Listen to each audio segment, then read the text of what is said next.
let's hit that go button while that's generating, because that will suffice. Okay, what notes did I have to share with you? Um, that's beautiful. Oh my God. This is a general preference with how we/I've been doing things. So I've been trying to describe a scene and then showing concept art if I have it that might closely look like it, not always. Um, would it be preferred to swap that order so you get the image and you get a description of the art, or keep it as is? Part of the reason, well, that's what that would be. Part of the reason I've been doing that is like it allows you to build your own image beforehand, but that's really only if you're auditory. If people here are not auditory or very auditorial, and so when they're hearing my words, they don't actually generate any image, it's not really worthwhile. So it's probably better to go in the other direction. So what's your guys' preference?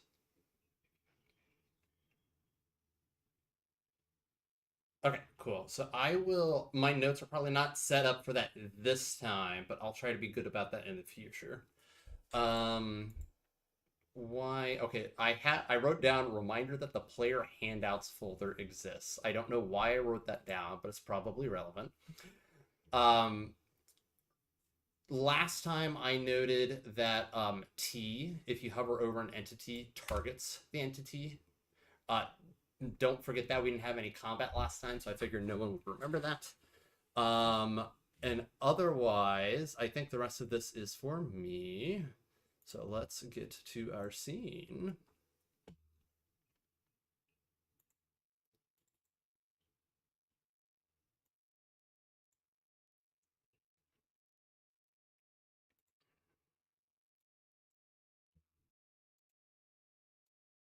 All right. What do you guys remember from last time?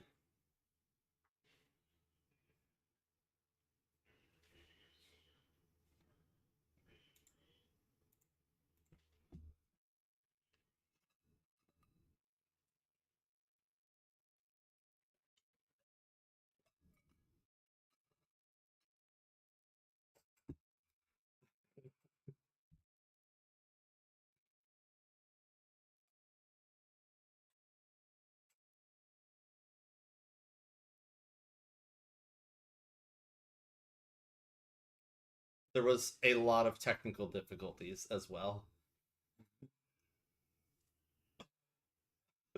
Discord said no D&D that night.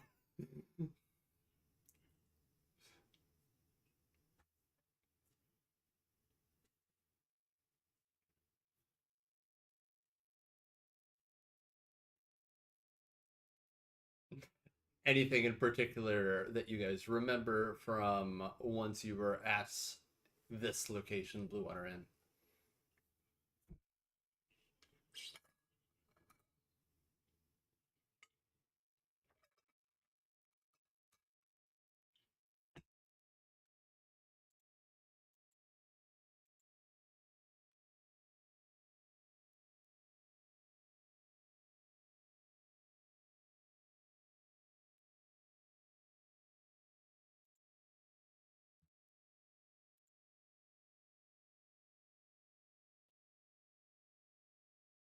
All of the quest notes can be found in there should be a journal notes section on the left sidebar. Then you can toggle objectives.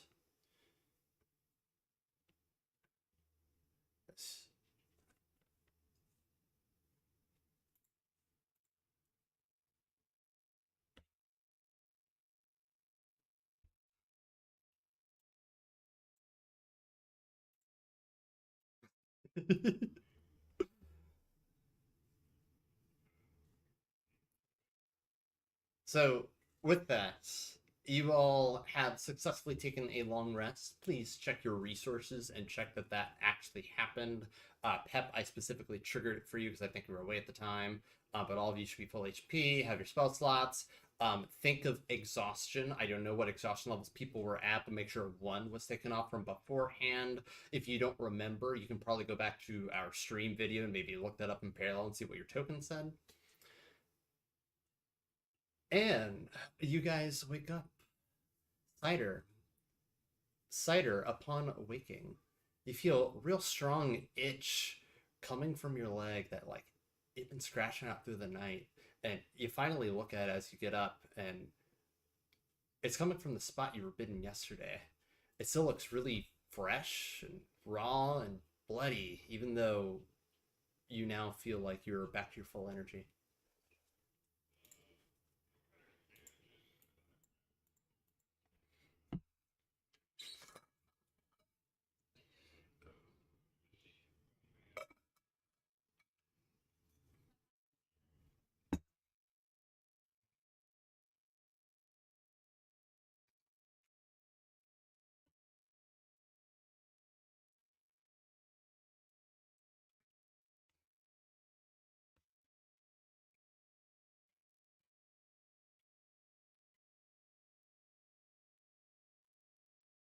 It is this is a very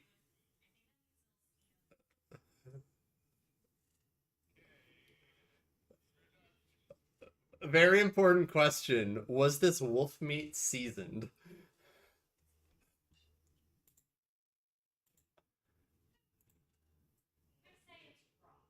It's raw. Okay. I was immediately thinking, is there salt on this? We can actually, what we can do is since Mike's driving, he can just note video. He can listen in that way, and then let's keep the stream on actually, because he's driving anyways. Yep, yep.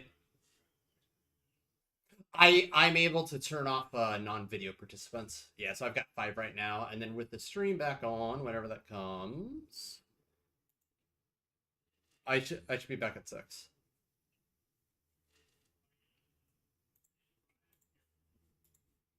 That's right. Yes, that's right.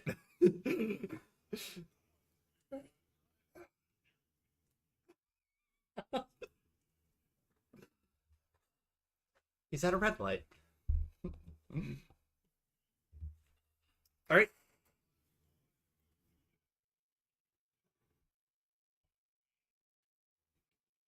So you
Are you guys still talking in your room at this time?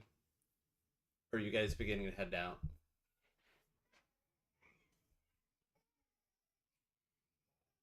Cool. So as you guys begin to exit your rooms and you cross across the balcony, the man that greeted you all last night, one of the owners of the inn, uh, talks out to you. Hey, newcomers, come down here. I have some things to share. As you guys cross that balcony, there's a giant ladder at the top of the scene now that hopefully you guys can see. As you get to the outer part, you should be able to click it and it will change your elevation. This is my solution to being able to actually move around. I'm hoping that does not cause issues. Fix. Thank you.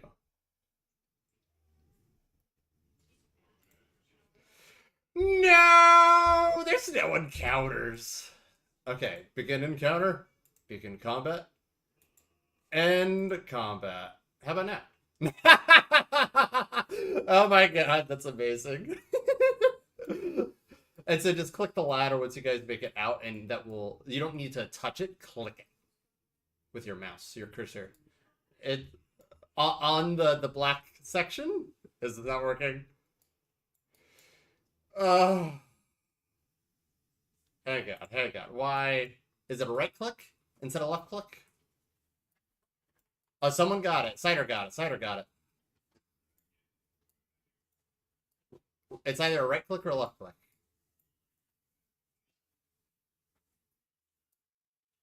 Okay, Escanor got it that time. Okay, Escanor is 0. What? That's frustrating. Well, actually, Garrus's elevation looks correct. So you want your token to say nothing, not the plus tag. Yeah, Garrus is good. I can also manually modify, but I was hoping this would be quick and seamless. It clearly is not. Yeah, just please be good about that. Don't go different than it should be. So 10 and 0 are valid.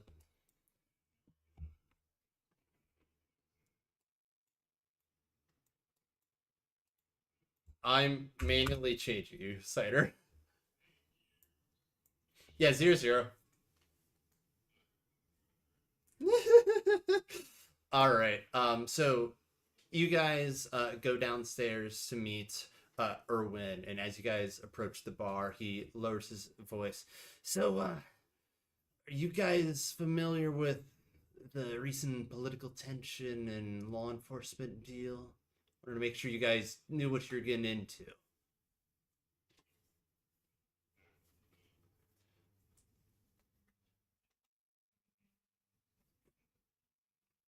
So, the Barons festivals are hosted weekly. The next one is in 4 days. Attendance is mandatory, and making fun of it will get you put in the stocks and tortured, and it's not good stuff.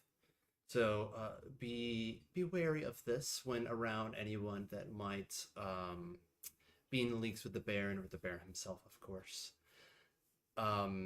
You noted Isaac Strasny is his strongest henchman, is what I'd call him. Be wary of him. And I would specifically note the Baron is highly susceptible to flattery. His ego should be your prime target should you ever encounter him.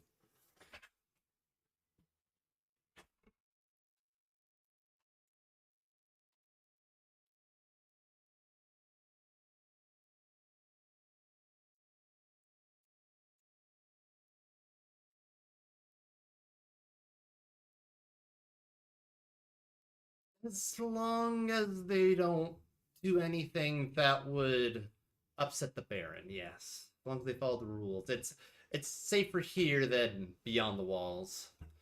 Maybe in Kresk, but I'm sure they have their own problems too.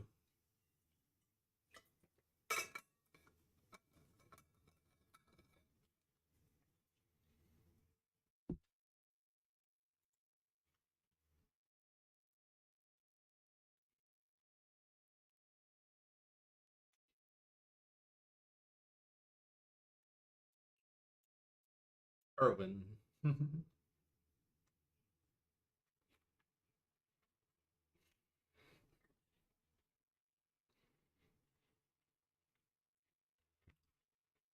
St. Andrew's, you can take the main road as you exit the inn and just follow it west, and you'll find the church on the north side of the path. The You're talking about Blinksy's. His toy shop is near R6 Stockyard, so follow the path east. Same deal. You'll find it on the north side of the road.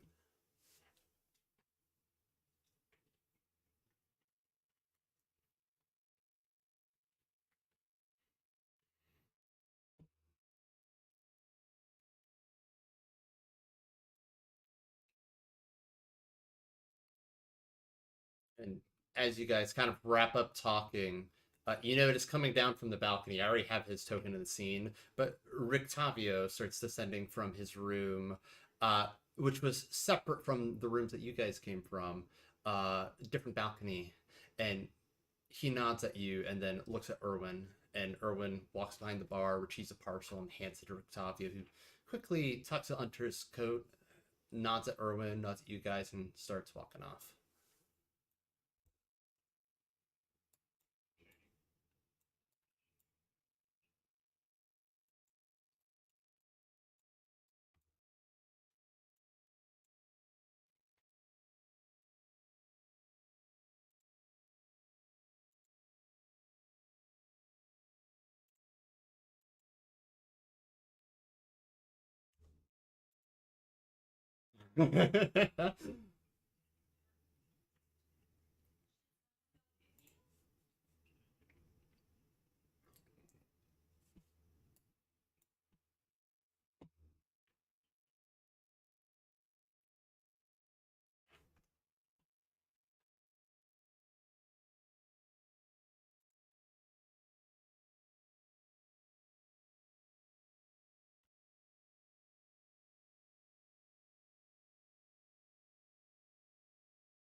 Well, so who is following?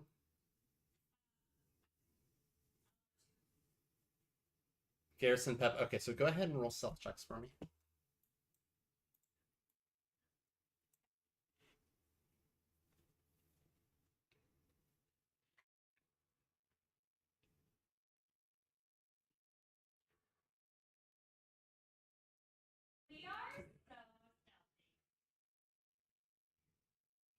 Oh, that's true.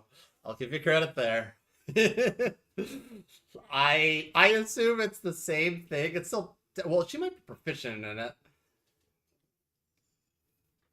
This rule always stands though. Always got to roll the right skill then. It looks like Momo is sliding her hand.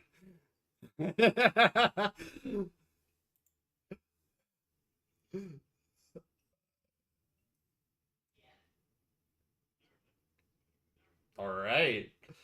So you guys begin following Rictavio, and he doesn't go far. He goes to the opposite side of the inn, and inside is essentially a stable.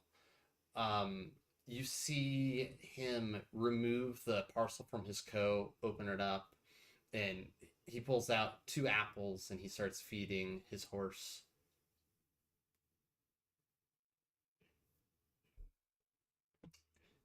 It is. But go ahead and make a perception check.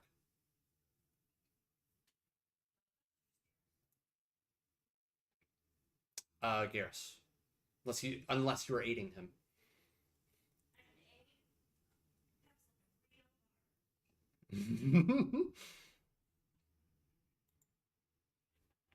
um, do you want to roll yourself or do you want him to roll?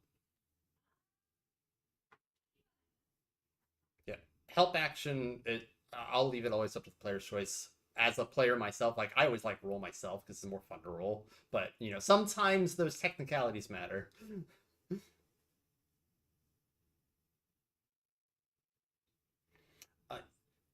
He pulls out those two apples to feed to his horse, and you can tell that that parcel has room for more.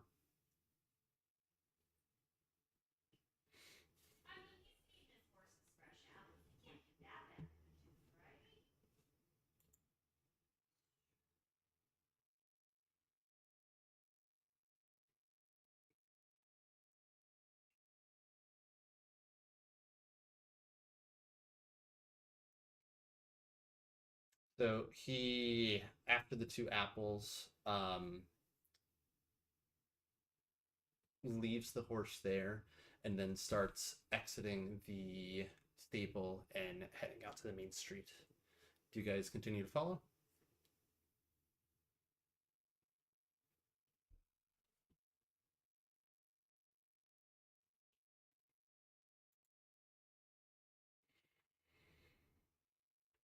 It's the one part that I did not entirely prep. So one sec.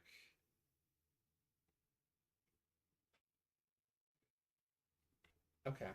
So he starts following the main road east in the direction that you guys just learned was towards Arsec Stockyard. And eventually you come to exactly that location. And he kind of he's looking around as he's approaching the wagon that's in the center of the, or not the center of the square. I can actually show this scene.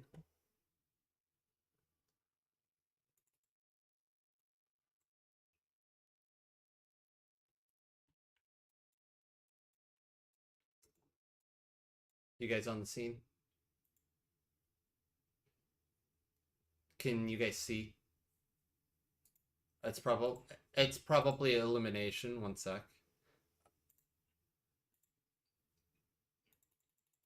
I also need to make it morning. There we go. Okay.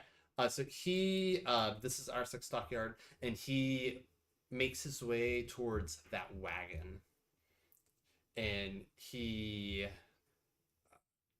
kind of stands behind it for a little bit before putting the parcel inside, and then he leaves.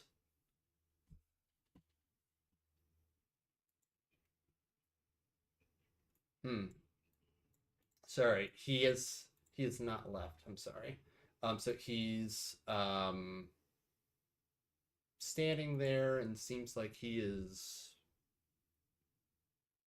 talking to something.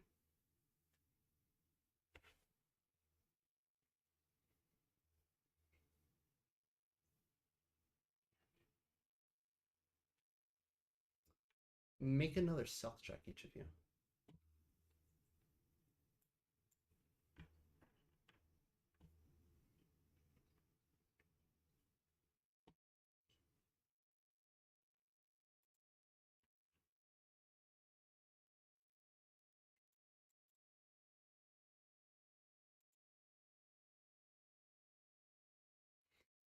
You two!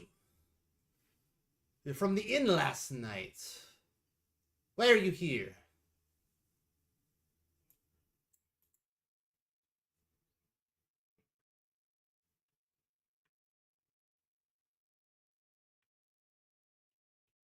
You're looking for Blinksies. It's north of here.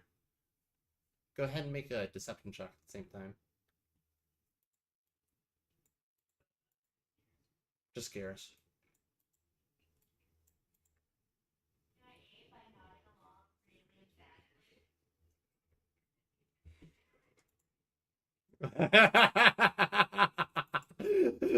I did with that roleplay, I will not give it no.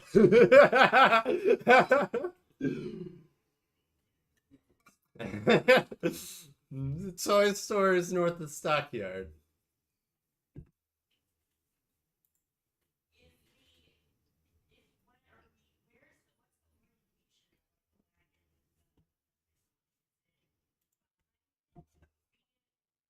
With the thing on it. I assume that you guys were currently on the north side, so you are not really seeing the parcel anymore. You're not seeing inside. You're seeing him standing outside of it.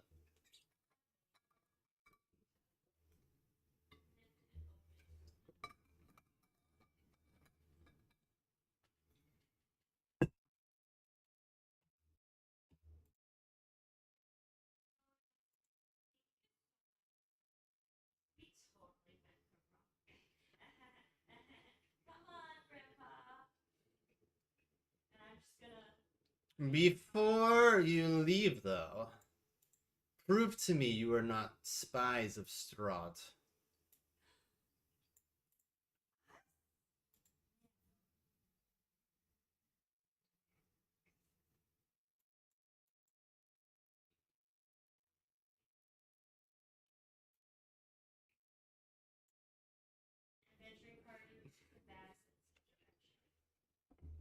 Can make persuasion checks with together.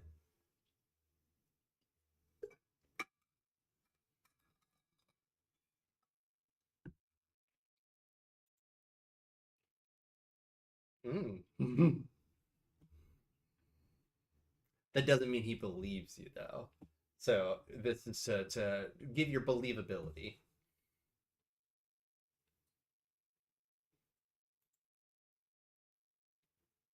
You don't seem to be spies. It makes sense, being newcomers. Okay, okay. Come here. And he walks forward towards you guys and tries to make a little huddle. Will you swear yourselves to secrecy for Octavio?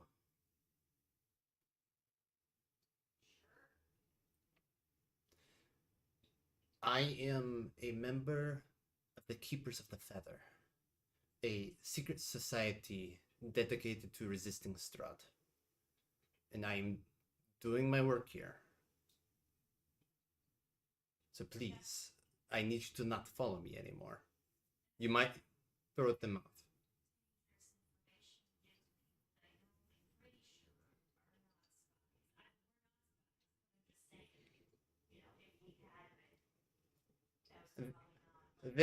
There are not many from the mist, so it's pretty predictable.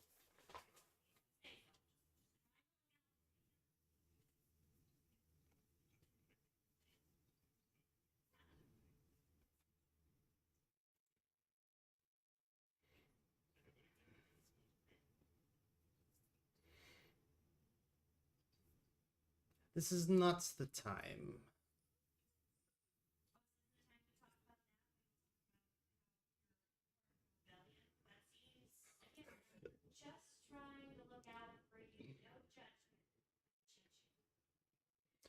Yeah, I need you to stop following me so I can complete my mission. So please just go. Yeah, you need an insight check.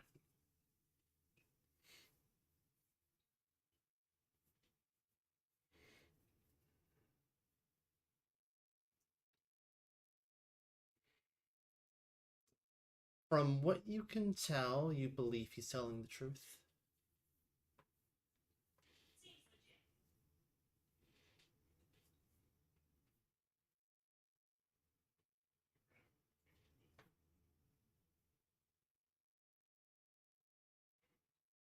We can talk at the inn when no one is around, maybe.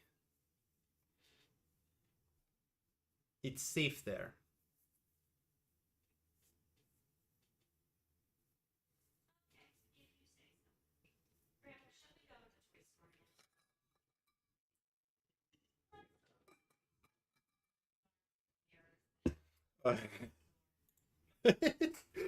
Where have the rest of you been?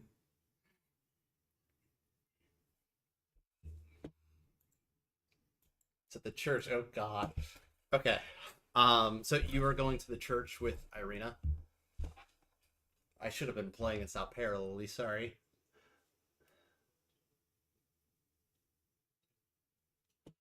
It's at the opposite side of town, essentially, but it's not too far. How quickly did you guys head to the church? Very briskly. Okay.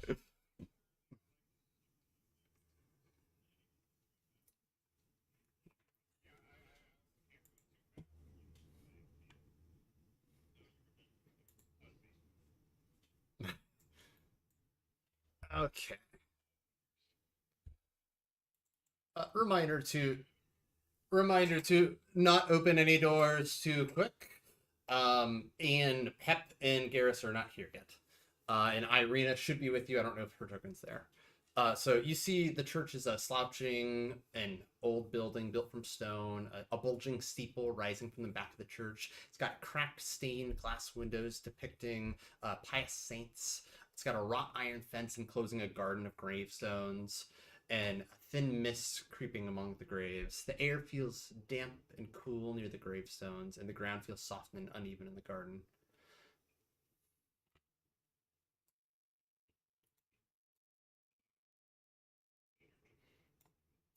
Hoping you guys can move. Also, there's a little rock for you guys to change your elevation again. Gonna have to learn new techniques because none of them are working now. Tag it once, and you should be 0. If you tag it again, it's gonna put you back up. Maybe. Okay. Now is there multiple? Okay. You guys are getting it.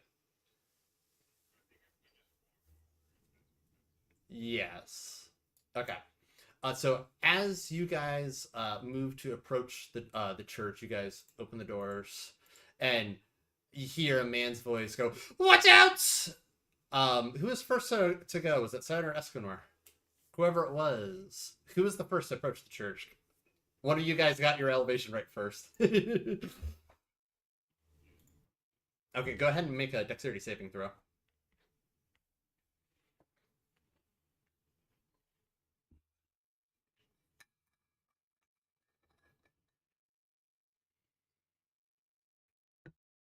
You just barely like slide out of the way, but this man was not ready for you. And so he trips and tumbles to the ground. He drops a bundle of nails and planks. The older man takes his half-cracked spectacles and puts them back on his eyes. Oh, ow! Um, could could you help me gather those? And he starts grabbing nails and planks.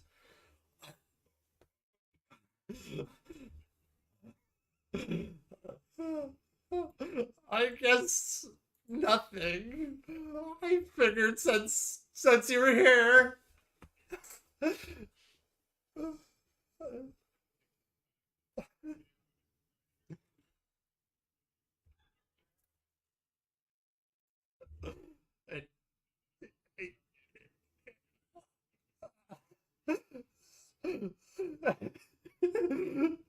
And you guys finish collecting. He's just like looking at you, scared and confused. Thank you. I um I was asked by Father Lucian to deliver tools to repair the church floor.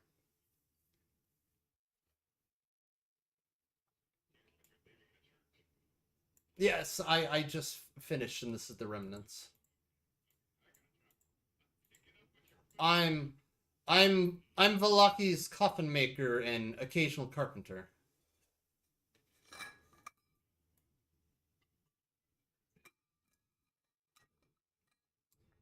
Uh, Sometimes, as of late, yes.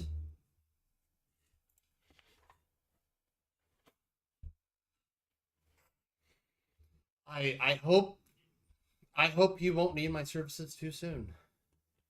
But if you need me, I'm at the south end of R6 stockyard.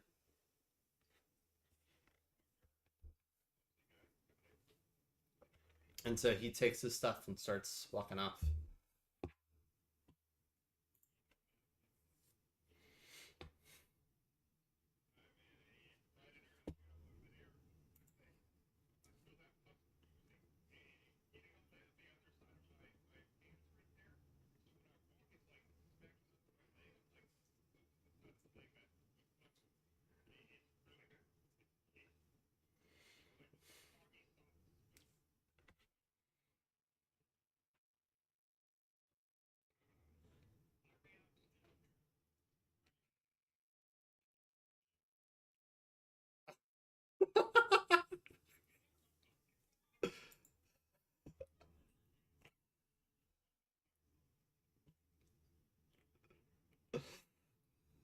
Okay. And you guys can go inside. Hopefully the doors are open. Um, Pep and Garrus will say like maybe 30 to 60 seconds into the next scene, you guys make your way here or get to arrive, and then you guys can join the conversation.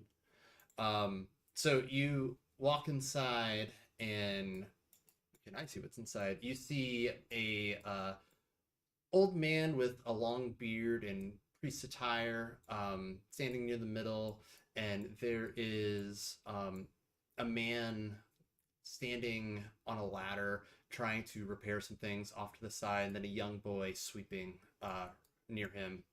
The old man in priest robes. Oh, welcome, newcomers, to Valaki. Have you come seeking fellowship, or to pray to the morning lord?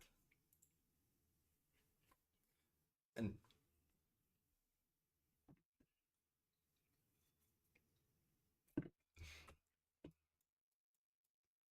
cool. The dark-haired young man on the ladder begins stepping down, looking at you all. Father, are these outsiders bothering you? I can ask them to leave. And he's scowling. He's particularly at Cider right now. In these dark times, it's never been more important to be hospitable to others. You can't be too sure about strangers, Father. I thought the town gates were supposed to be closed. They could be vampires, or werewolves, or worse. Unless you have some way of proving you're not.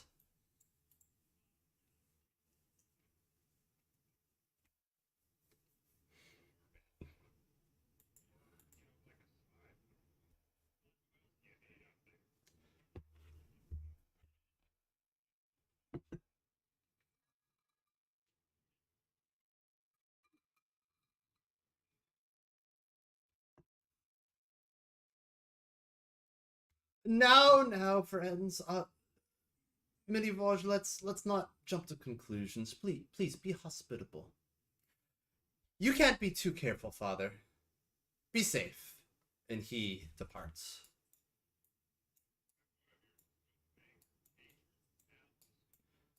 He's just young. He's not my son. He helps out. He helps out here lots, and he's got a rough family.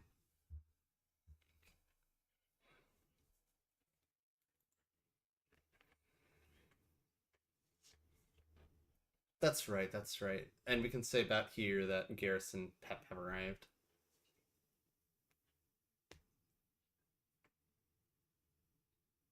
So, ha.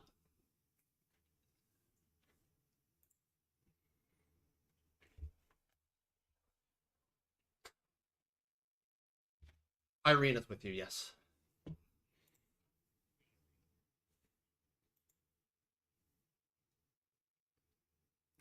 I do not know Irina. No.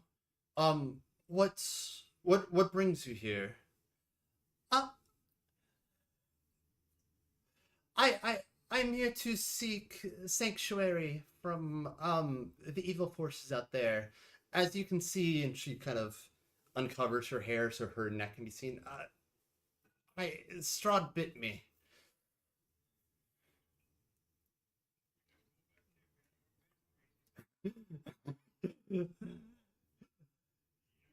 I I'm not turned. I'm not turned. I'm just I we were told it's safe. I understand. Normally it would be safe here. Um, and he starts looking around, make sure no one else is nearby. The wards of the church are in danger. The bones of Saint Andrels went missing last night, and ordinarily the grounds of this church would be hallowed ground, but without those, come this weekend at the time of the festival and St. Andrew's feast, it's not going to be safe here.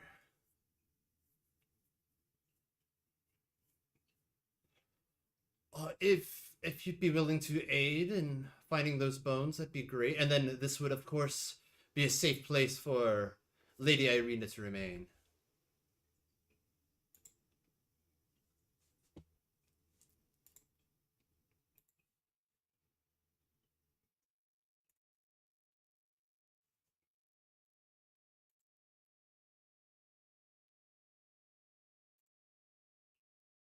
Hopefully you guys just got a quest pop up on your screen, although I don't fill in the description apparently.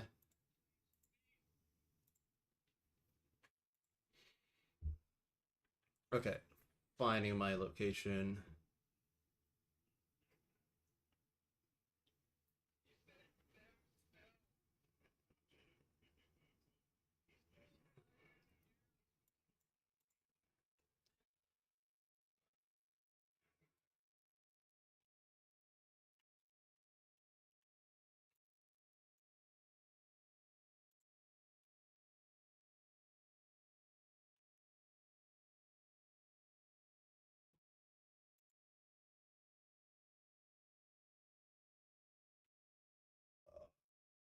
I'm sorry, I got a little focused on my religious text for a moment there. Could you repeat what you were saying?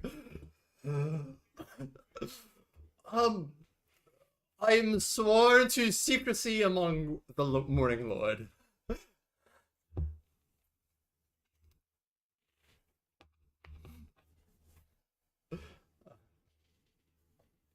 I believe in helping those in need, as the Morning Lord does.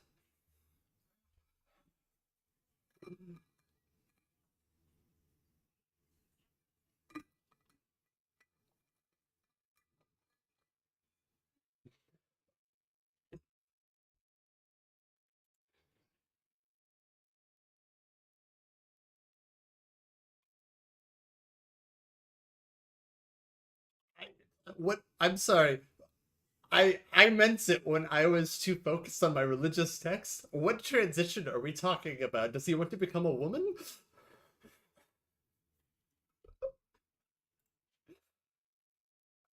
Oh!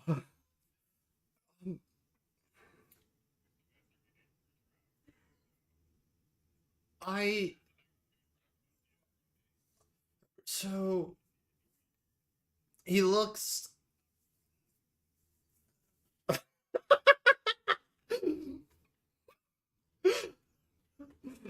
I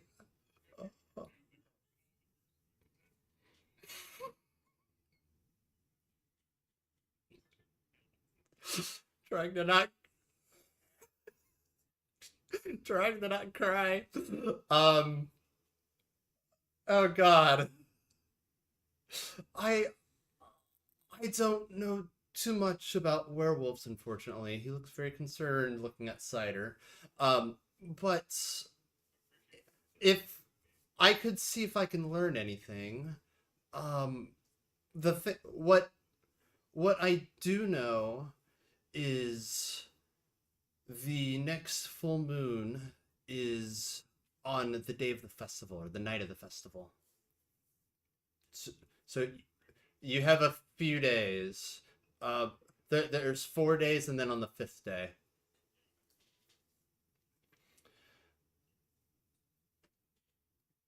and and to protect others, you could probably try to restrain him, and if you have silver, that'll help weaken him. Um, I would suggest maybe talk to the Baron about some silver. I definitely wouldn't tell him that you're a werewolf though. But find some other means, get some silver.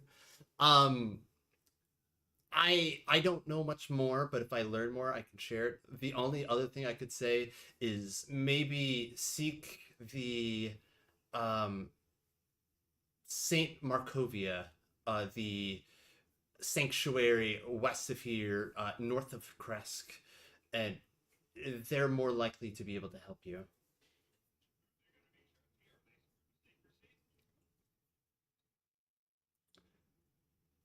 They have powers greater than I.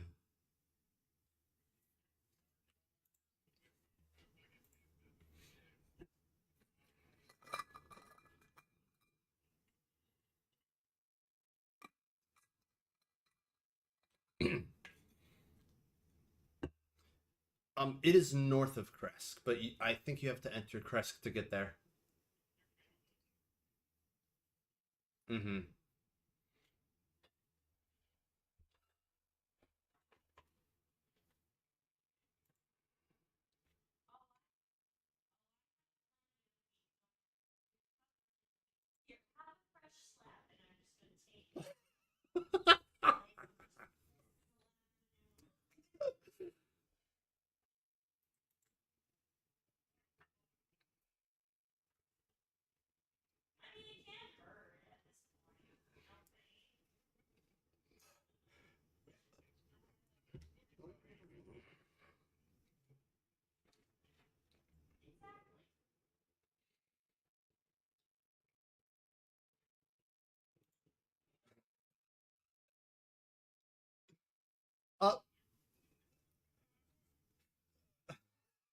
Uh, so last night someone broke into the church's crypt and stole the bones, damaging the floorboards beneath the altar behind me, and escaping through the window right to the altar.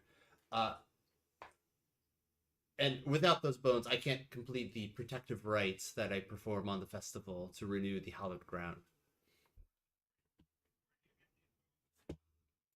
They're not new bones. They are the bones of Saint Andrel, the founder of this church, many moons ago.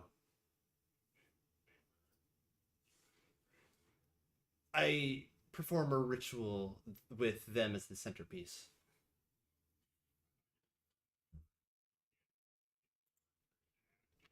It's also a once a year ceremony.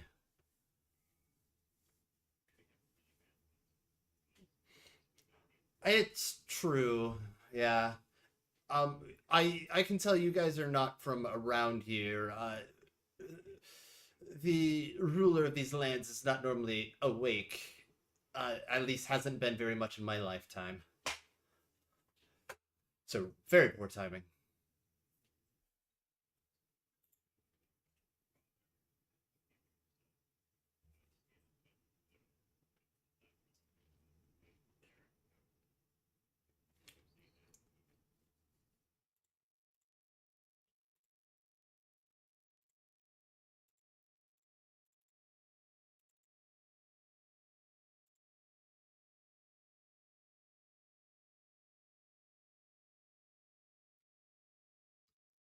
I do not have the ability to remove curse, but I I can handle some other diseases like I can heal the blind and the deaf, uh, the paralyzed and poisoned.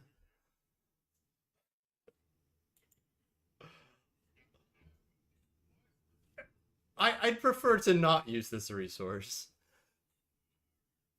I can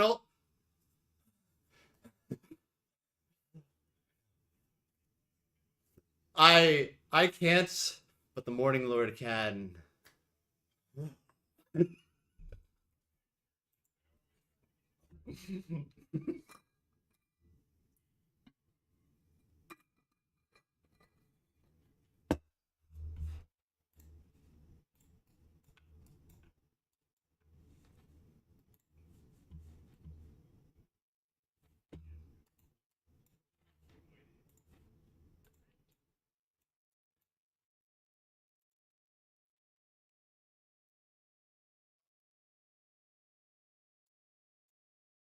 um,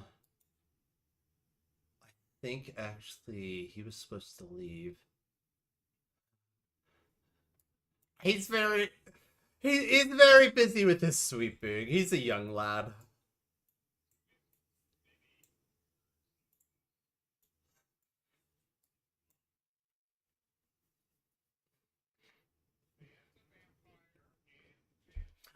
He has no family and lives here with me. He'll be okay.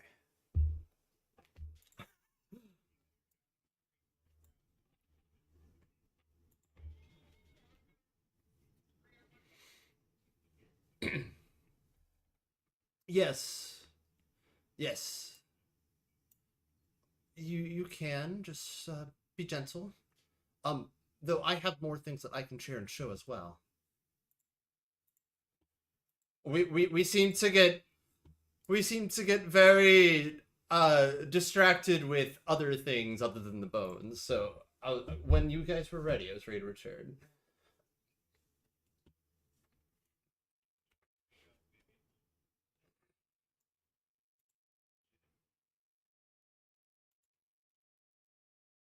Okay, let's go to the crime scene. And he goes behind the altar.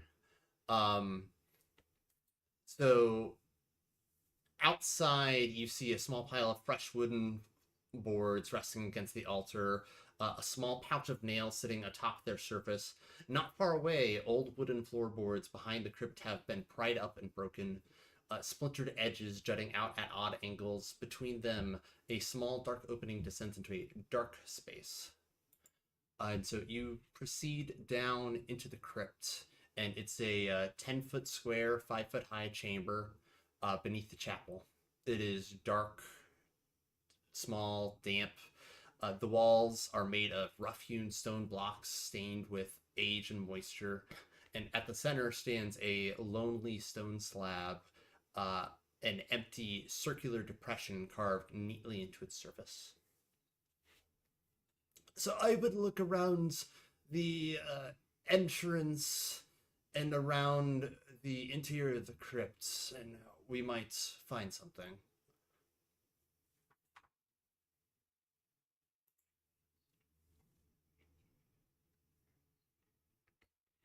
Go ahead and roll a investigation check, and anyone else that wants to aid him or let him be aided himself.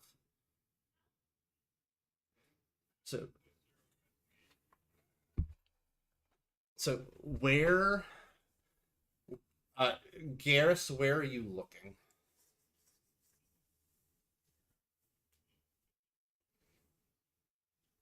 So, on top of the altar in the crypt, you see a few strands of dark black hair. Hamingja, where were you looking?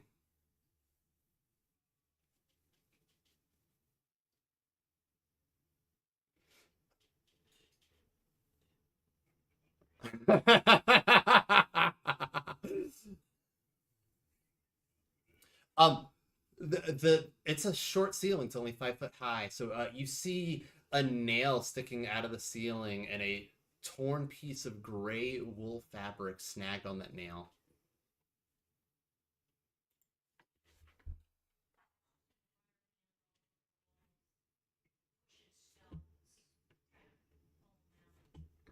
You're not having much luck finding anything.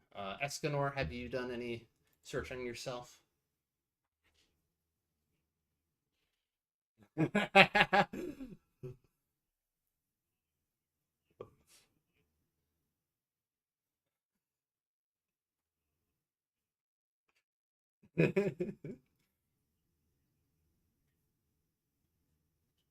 The priest does not have black hair, but you note that both the boys that you guys saw did have black hair as well.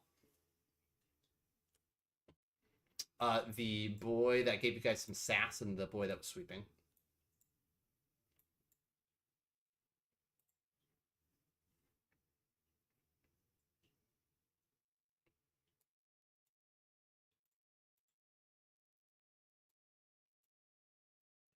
It's it's a gray wool fabric, kind of matches the color of the boy's shirt that gave you guys sass.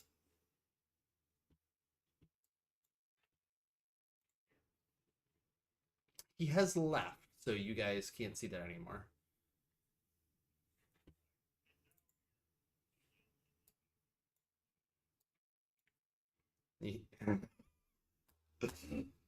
You hear footsteps from up. Yes, sir.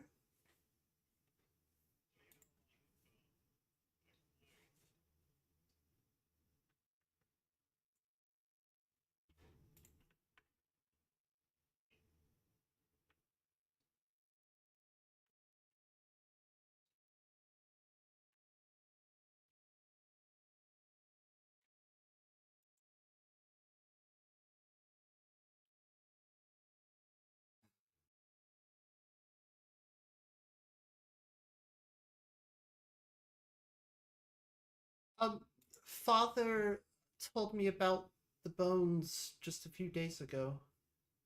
I was scared of the church being attacked.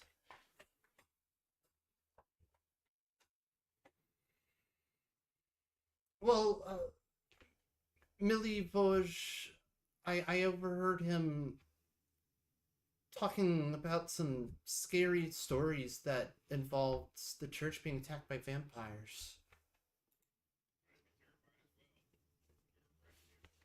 What was that? Millie Vosge, yes.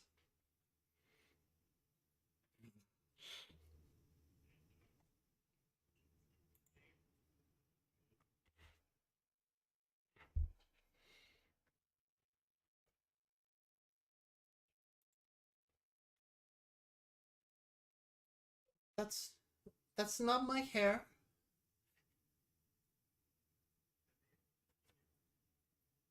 Make an insight check.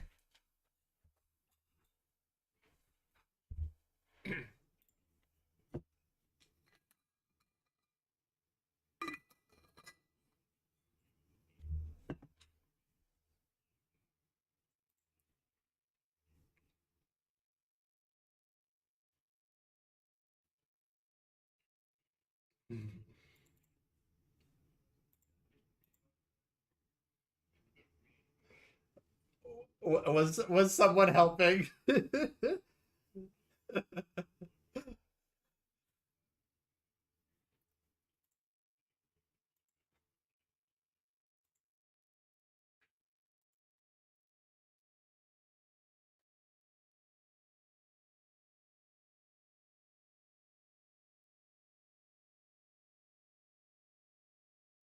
From what you can tell, and he seems pretty easy to read. He's a young boy. He seems like he's telling the truth.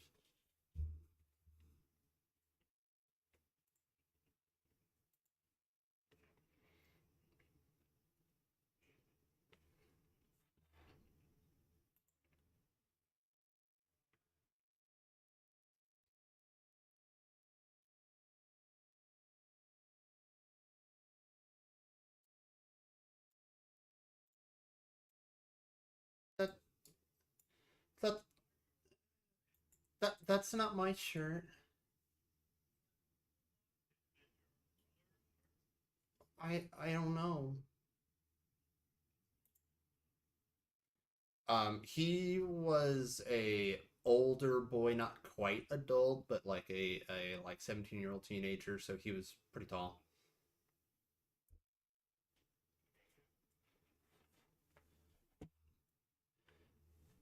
And Father Lucian steps in. He's located in the impoverished northwest quarter of Valaki. It's a short walk from here.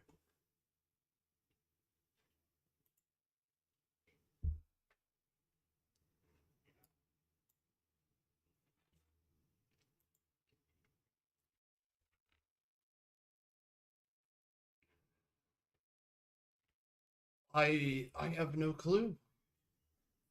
If he truly, well,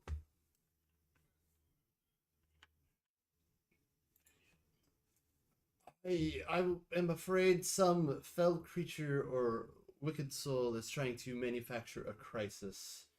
Uh, the it would be very scary if something were to take place when the church is unprotected the next time the congregation gathers. It could be a bloodbath.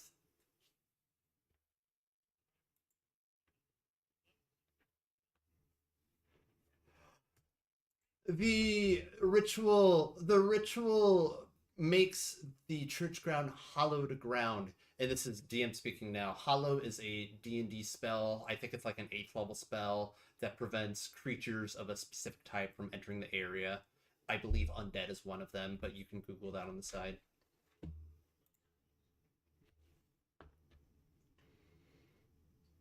A father knows, DM doesn't.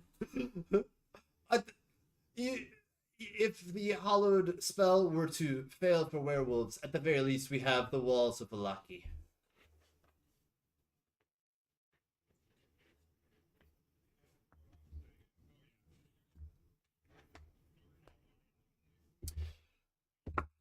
On this note, Pep, Pep, this whole time, you start feeling like a weird itch in your mouth. And you're able to ignore it at first, but it's just been getting stronger and stronger this whole time. Your tongue's just really irritated.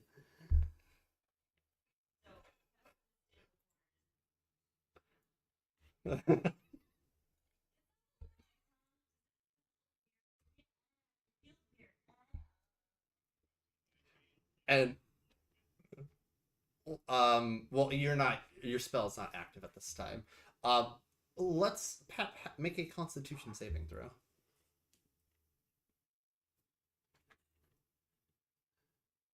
This will just be for the entire time that you've been in here.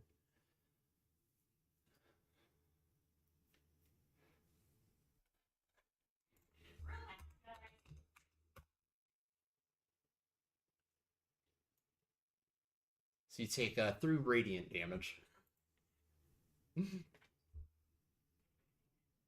This is just from your tongue just twinging and at times being a little more painful during this whole conversation. And at this point that you've noticed, should you desire to now exit the hollowed ground, you can do so.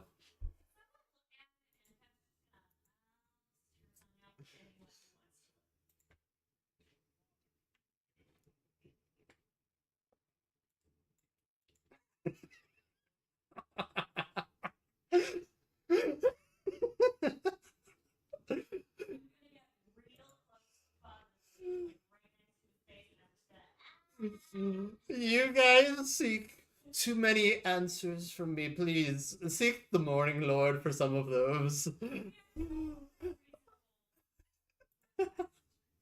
I am not an expert in tongues.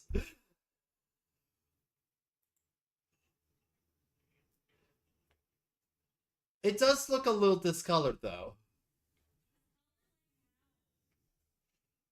Well, here, look at mine. He just opens his mouth.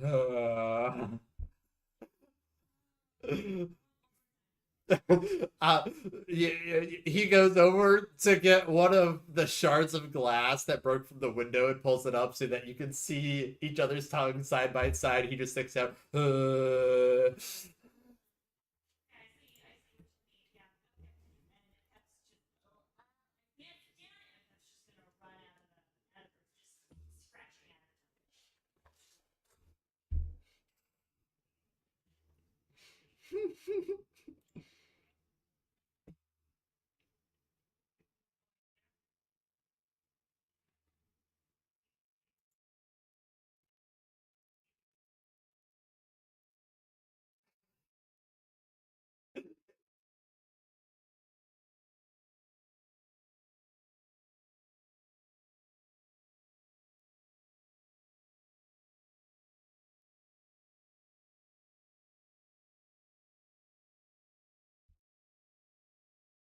It protects the area around the church.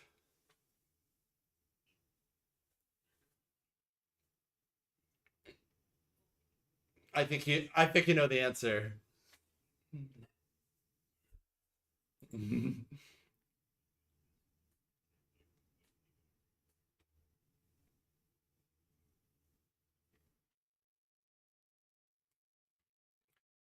It's not safe yet. I could help too.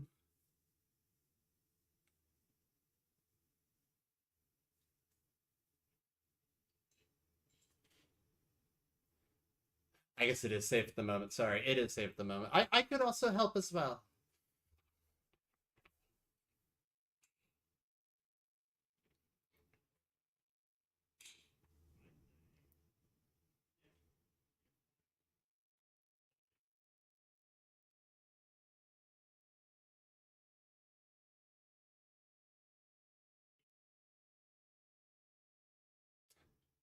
Say that one more time. I did not take in the words.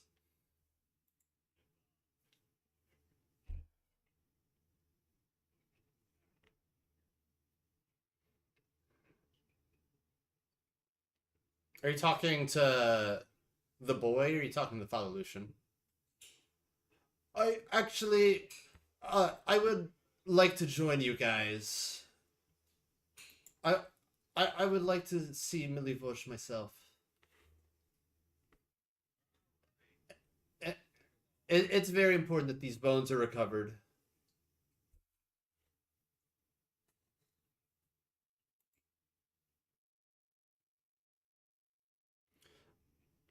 We don't have our next service till the morning of the festival. Yeska, can you attend to the chapel if anyone needs anything while we're away? And the boy just nods and keeps sweeping.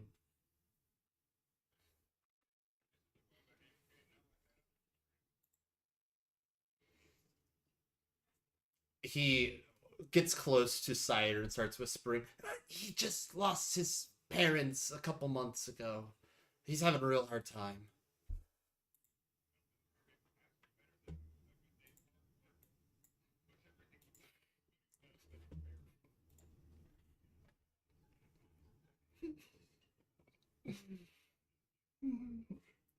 And he pats you on the back. The Morning Lord might be able to cure your lycanthropy, but he can't cure your soul. You need a lot of work.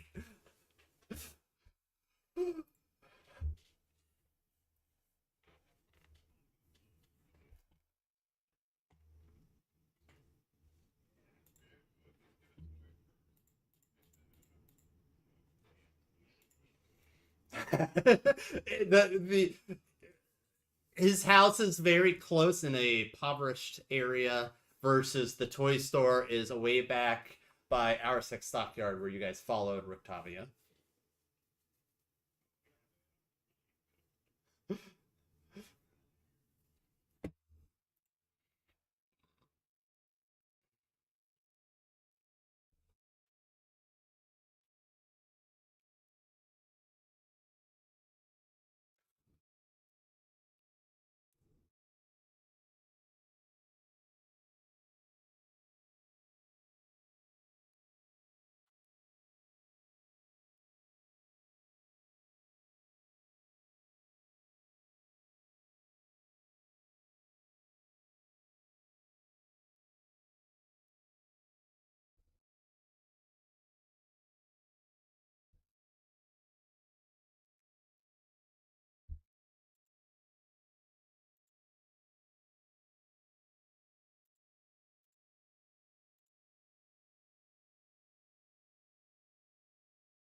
All right, so you guys begin heading to Milivoj's house, and I don't believe I have a scene specifically for that, so I'm gonna take to one that's more like for the vibes.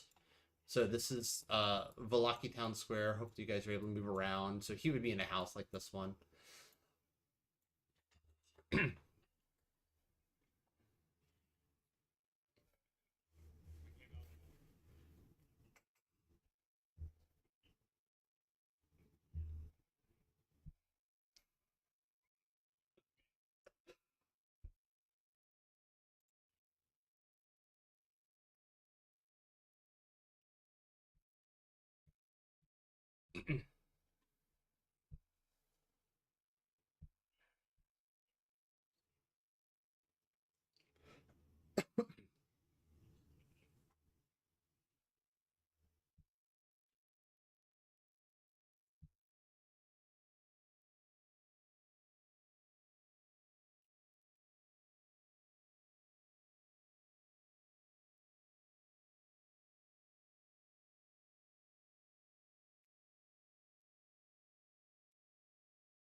To clarify, she's not a vampire. She was bitten.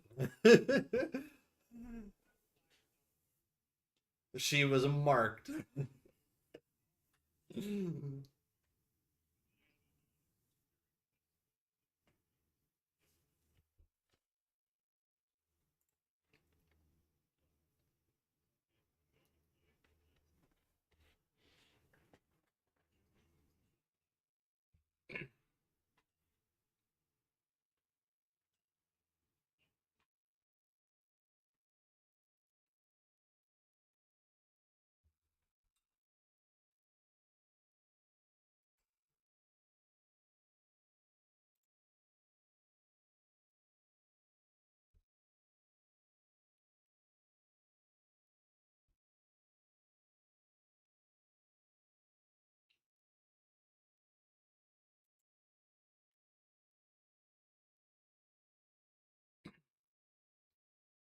Okay, so you guys head to Milivoj's house, and you see muddy, rough, bumpy road covered in clinging fog, and the nearing streets are dirty, and the houses are falling apart. They're leaning, drooping with rotting wood and cracked and dirty windows. Lots of crooked wooden doors on mud-covered porches. You feel the cold air from the sticking fog and the wet, soft ground underfoot, and you smell that mold from all of that rotting wood. Um, as you guys approach his house that father leads you guys to, you can hear kids wrestling and shouting behind the door.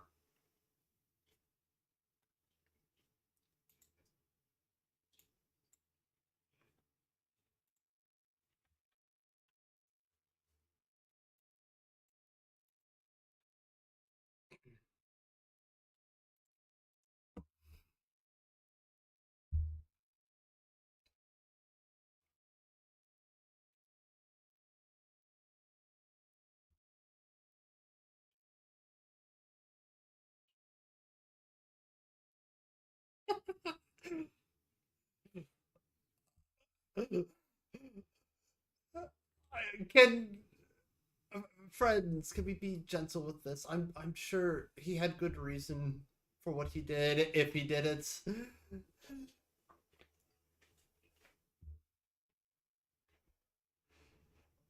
You can do so. You go up and do so. And you start to hear the floorboards creak as someone approaches the door. The door creaks open. You see a skinny woman with glassy eyes, greasy, tangled hair, and a chipped, faded, beaded necklace. Inside the house, you see three kids wrestling and rolling around on a old stained rug, and the small room is filled with worn, thin furniture. And two older kids are peeking from behind patchwork chairs. What do you want? You got me, old lady?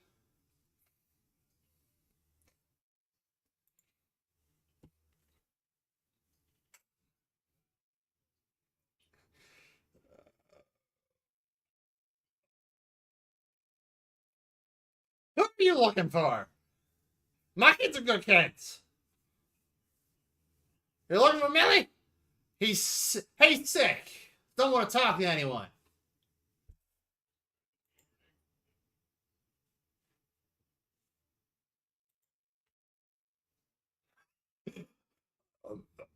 Make an intimidation check.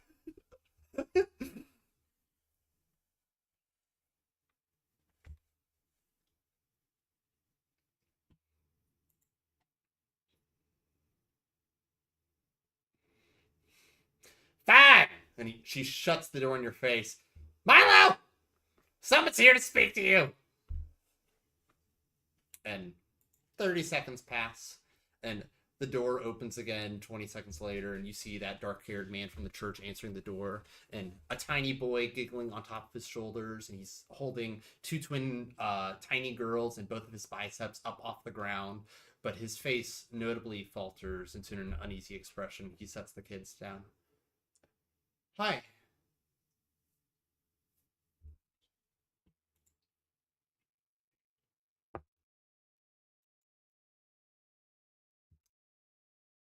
Go ahead and make an investigation or perception check.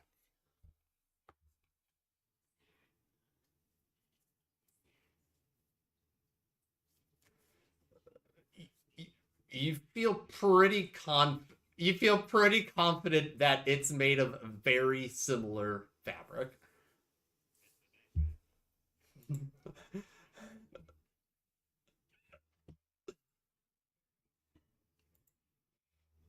Oh, what do you want? I I don't know anything about any bones.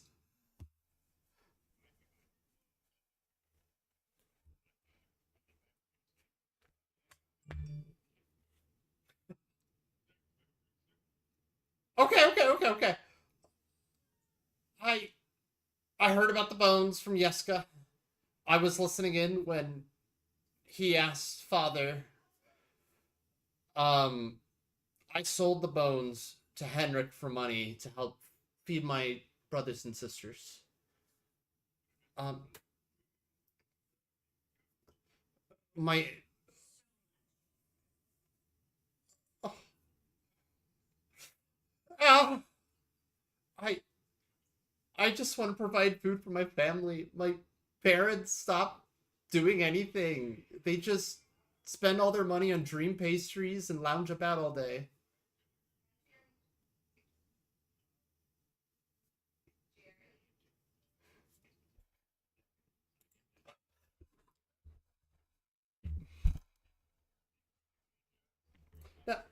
Why, why, why is it such a big deal? Henrik told me that the bones were powerless and just an old family heirloom, and he was seeking to recover them to honor his ancestor.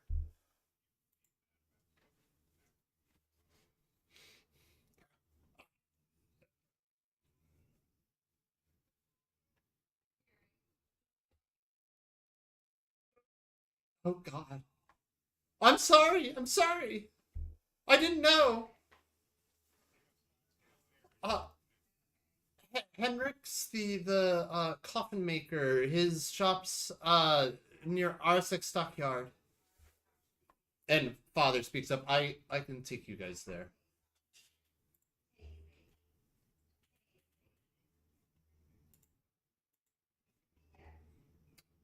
You don't on him, and you shut the door so that the kids didn't see what was going on.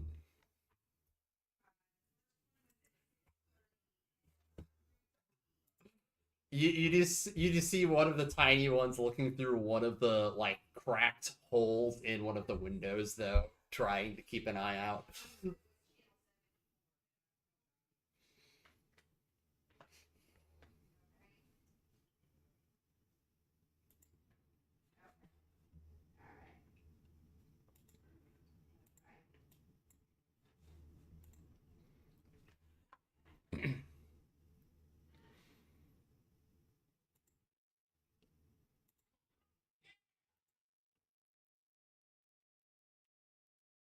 Exiting the impoverished area of Valaki and coming back to the main road, you find the streets full of townsfolk.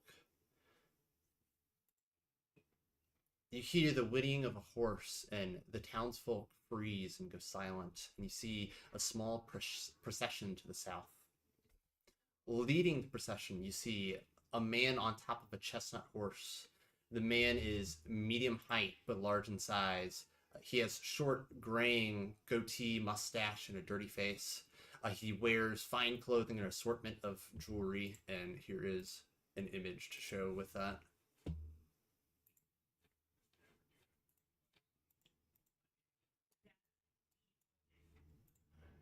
But behind him are two large mastiffs and three humans.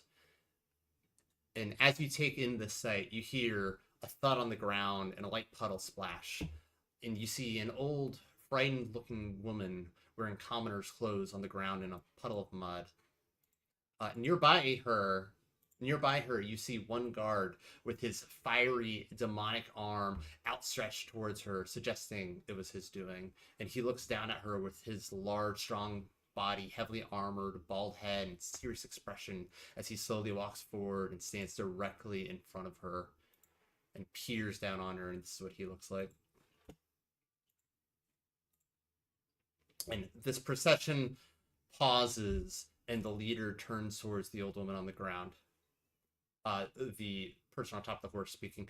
You dare soil my cloak with your filthy peasant's hands? Do you have any idea what you've done? And the old woman's groveling in front of him. I'm sorry, I'm sorry, I'm sorry. Please, I only want my son back. Please, free my son. He meant no harm. It was only a joke. Your son has been afflicted with malicious unhappiness. I am helping him. He needs rehabilitation, if there's any hope for him. And it seems you do as well. He snaps as he stares down at the old woman from atop his steed, and the large guard bends down and grabs the old woman with his large demonic arm. A few days and the stocks should loosen your insolent tongue. And the man with the demonic arm throws her to the two guards with him, who barely catch her, and they begin to drag her away. And the woman struggling and weeping as they drag her. Please, have mercy on my son. And they continue to slowly drag her away. He's all I have left. Don't take him from me. Let this serve as a lesson on the perils of malicious unhappiness. The devil's reach is vast, but our joy shall eclipse his darkness. And the procession continues.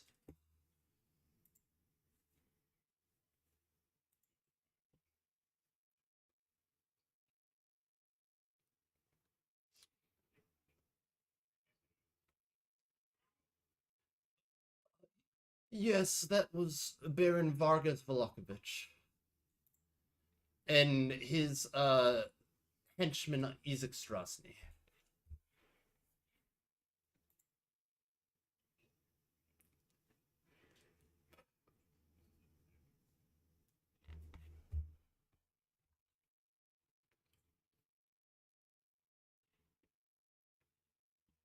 This was as you guys made it back to the main road.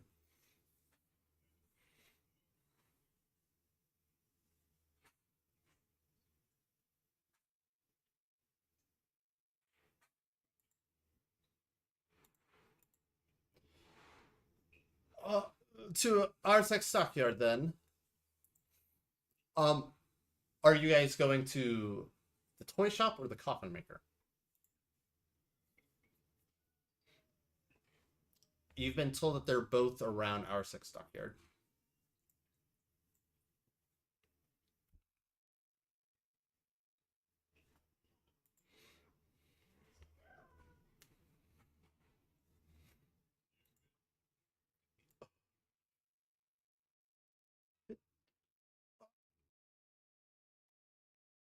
It'd be nice to get the bones back faster, but I understand.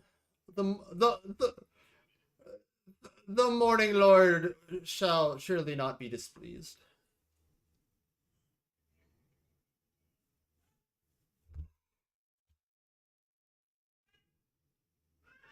Oh, that sounds wonderful. I'm sure Yeska would love one.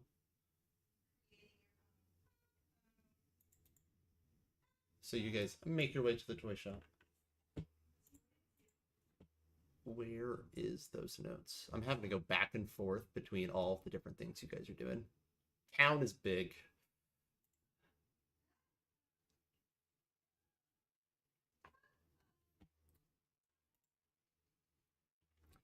So you approach a cramped shop. It has a dark entrance, and above that entrance hangs a wooden sign shaped like a rocking horse with a B engraved on both sides. Flanking the entrance are two arched lead-framed windows. Through the dirty glass, you see jumbled displays of toys, hanging placards bearing the slogan, "Is no fun, is no Blinsky."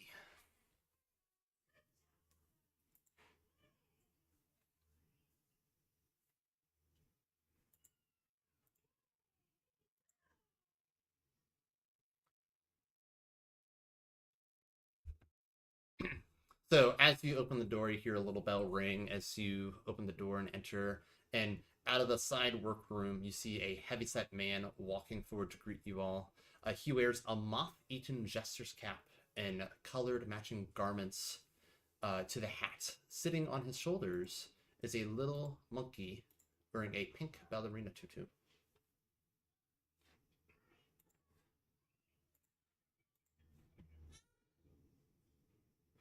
Welcome, friends, to the House of Blinsky, where happiness and smiles can be bought at bargain prices. Perhaps you know a little child in need of joy, a little toy for a girl or boy.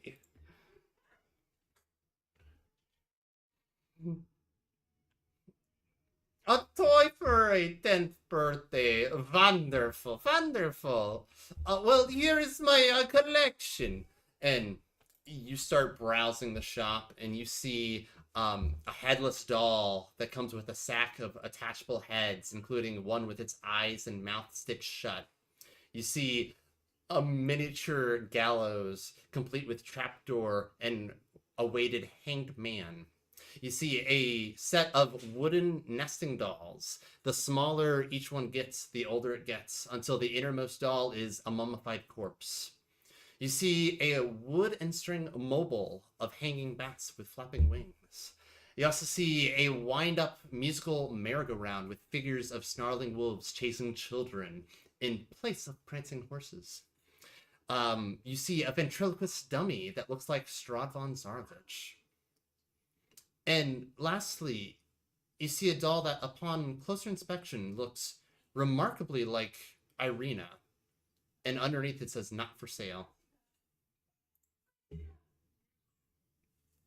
Yes, yes, customers.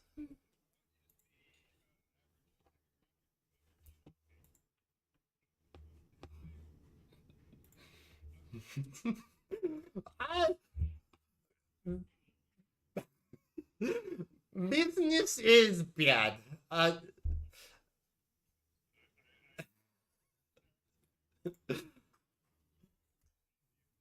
I don't sell a whole lot of toys. I have one reoccurring customer, but that's about it.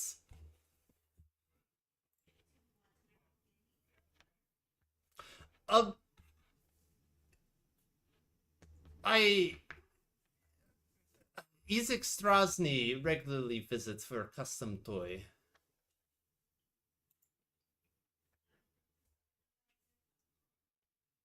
Yes, I made all of these. Thank you, thank you. I do see myself as a student of the great inventor and toy maker Fritz von Veer.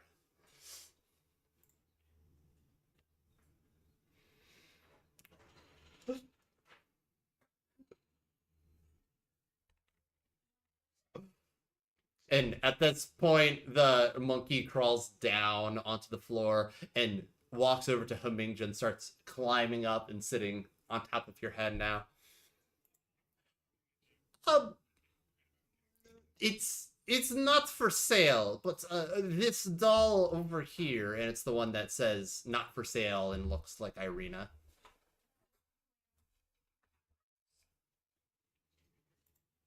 It's not for sale, no. He will literally kill me if I were to give it up.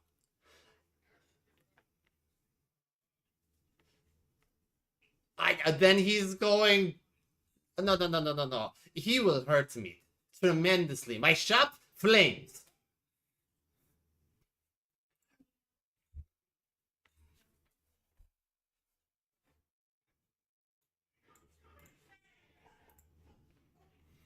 Uh, he's he's provided a description of the doll, and we've tried to make it closer and closer to its the depiction in his head. Uh, he only gives me a month for each attempt, and it's been going for a while. But he says this is the best yet. He takes them.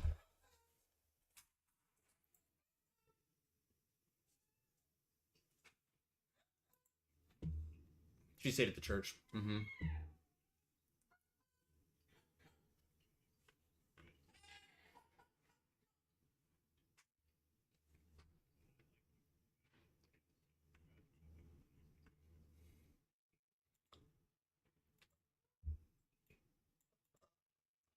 That'd be 9 copper pieces. Oh, thank you. Business. Business.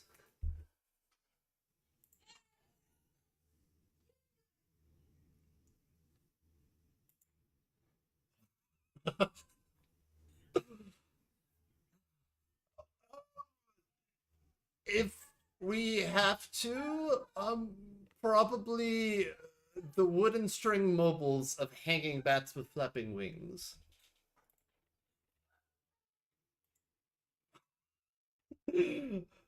The guillotine? Oh, yes, yes, that would be 9 copper pieces as well. Oh, business, business. I've never had such good business. 2 toys one day? I'll be celebrating when you all are gone. Ah! The nesting dolls? Oh, it's another 9 copper pieces.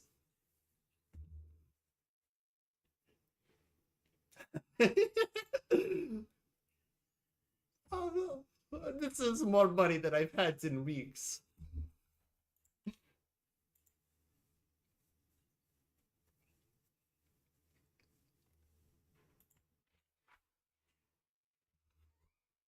Really? I I've never met a person that looked like this. It's just the description he has given me.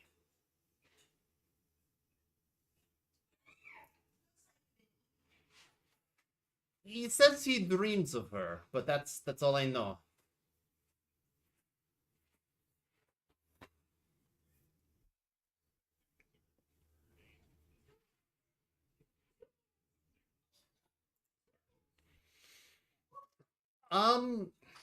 It should be soon. I would expect in 4 to 5 days.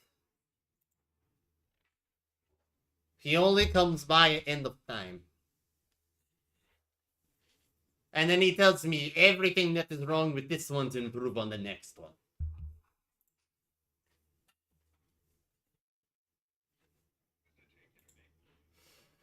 I use most of the month, but I've gotten better each time. But I don't tell him that.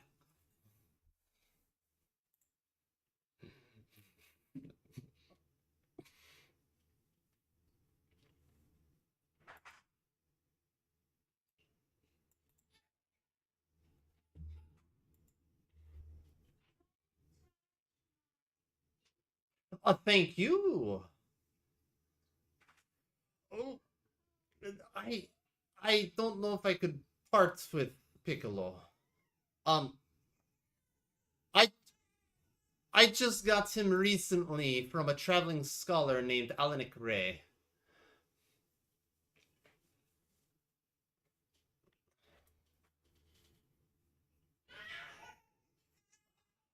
Well, so business is bad, and no money is going to help me make toys that make business good. I need education. Um, that inventor I mentioned, Fritz von Weir, his greatest invention, the Clockwork Man. It lies somewhere in Castle Ravenloft. I trading Piccolo for that is the only thing that I would do it for. Absolutely. That piece would bring me so much inspiration. I'm sure I can make toys worthy of the children of Valaki.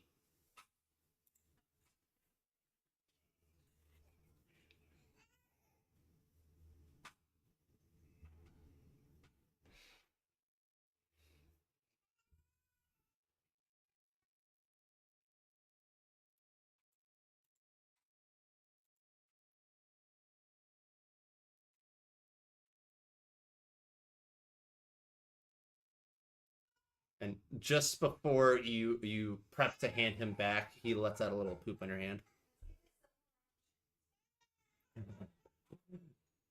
Oh, he gave you a present. Yes, he has the runs. I can't afford good food for Piccolo.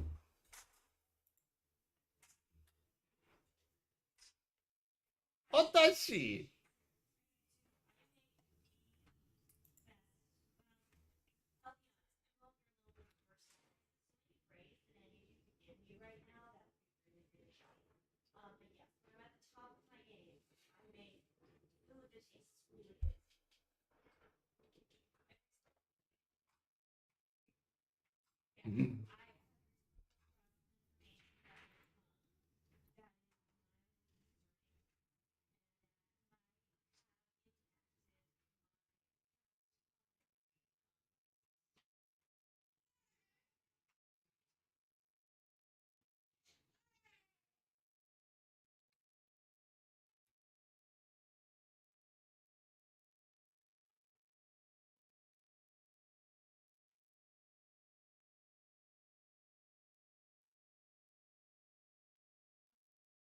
I would love to sample when you feel confident in your skill.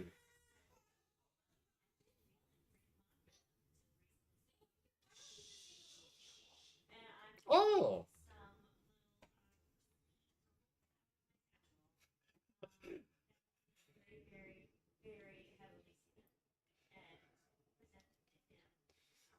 oh, wonderful. I wasn't sure if I'd be able to afford lunch tomorrow. Thank you. Oh, bless you. Bless you.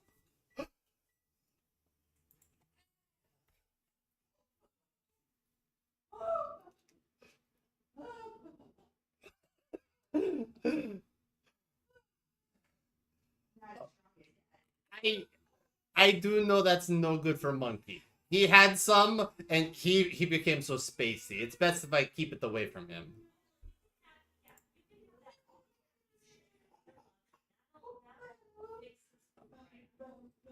He will take it before I get to eat it, but if you insist, I will take it, and I might end up throwing away before I get to eat it. We'll see.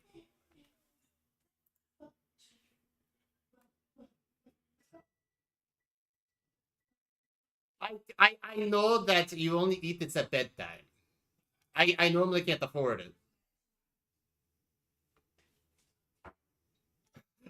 it. Oh, but you gave. I'm confused. Okay, and he gives it back.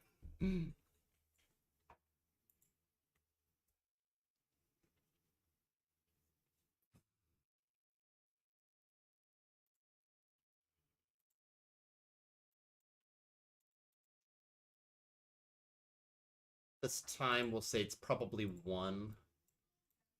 Adjust at the clock to match that. Okay, it has. Um, I have been out of water for a while, so let's take a like 3 to 4 minute break to refill, bathroom, etc. So BRB.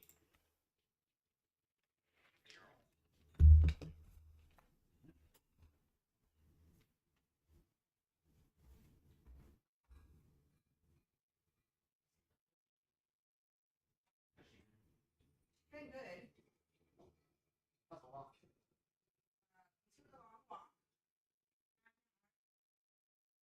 She only fussed for a minute.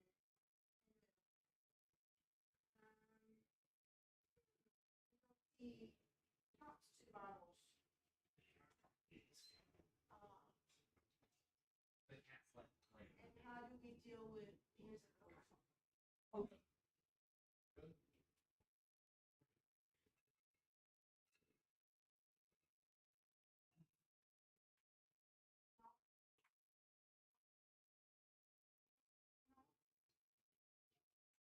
No.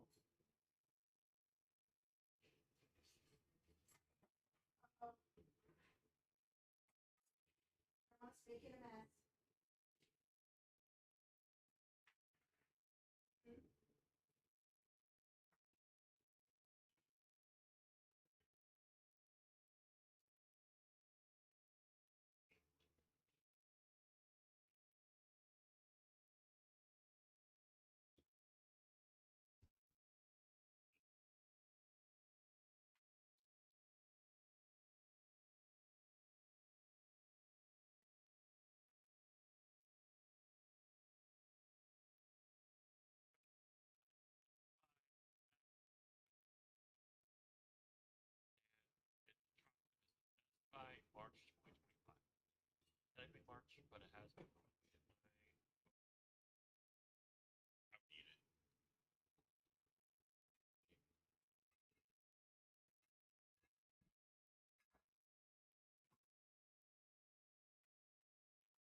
We gotta go change that.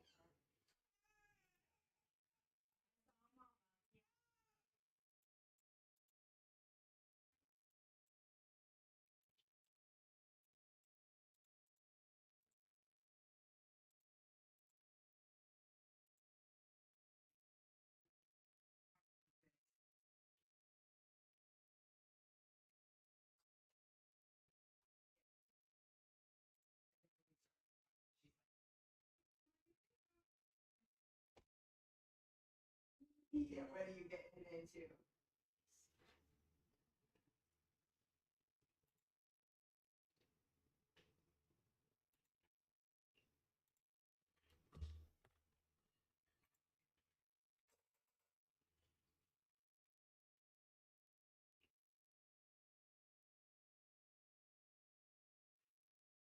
Blinsky. And Blinsky. And he was just north of Arsex Stockyard.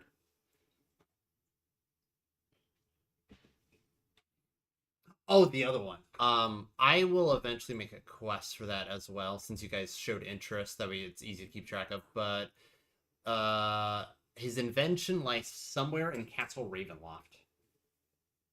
You're looking for the Clockwork Man.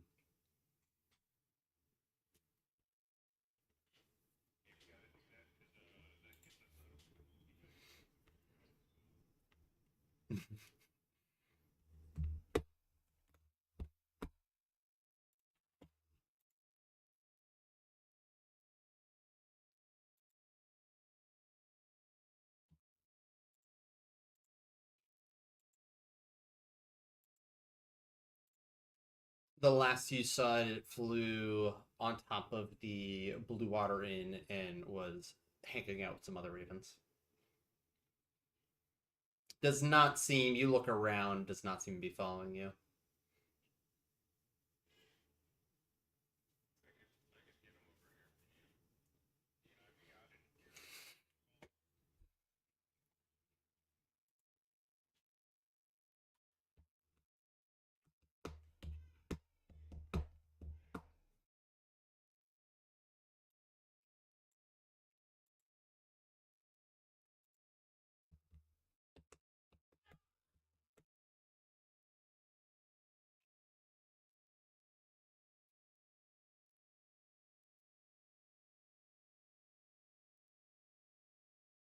One more to go.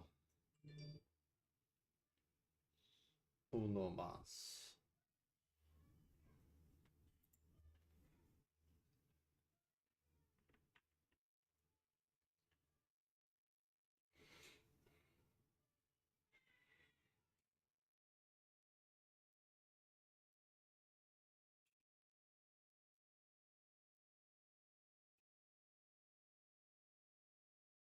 That is number 6.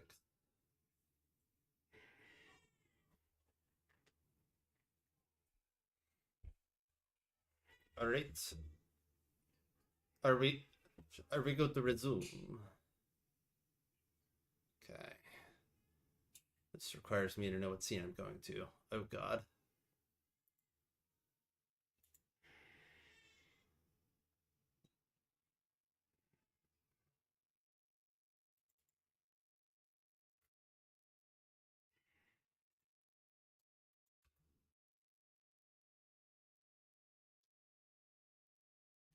All right, I think you've all made it in. So you are outside the coffin maker's shop, and this uninviting shop is 2 stories tall and has a sign shaped like a coffin above the front door. All of the windows are shuttered and closed up tight, and a deathly silence surrounds the establishment. What do you guys do? Ah, global elimination coming in.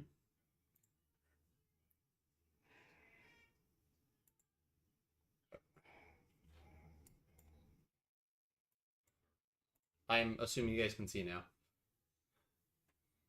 Cool. Yeah, this one I didn't do the levels. It's just flat level. Which I'm based off how this has been going, I might keep it that way for other scenes. Elevation's been painful. All right, what do you guys do?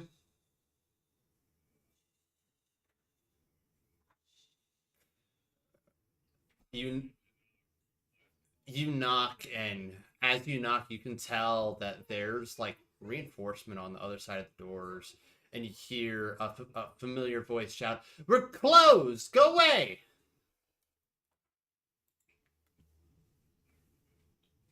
Mm-hmm.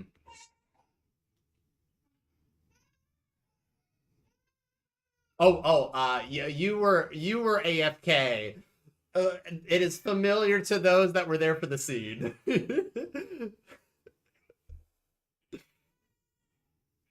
you guys, you guys bumped into this guy as he was leaving the church, and you guys were entering.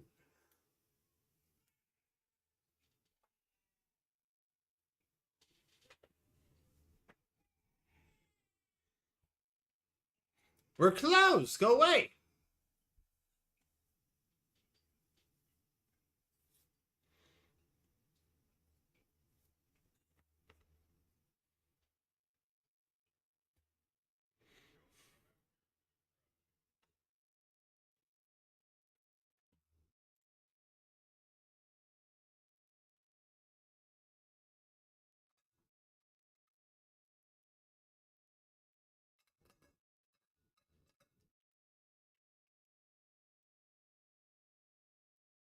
see like movement behind one of the windows barely because it is mostly boarded as well. And you just again hear, "We're closed, go away."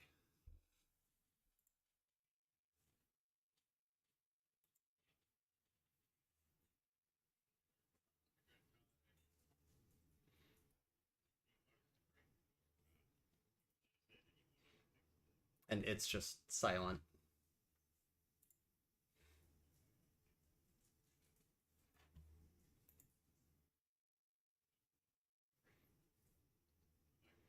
Make a athletics check.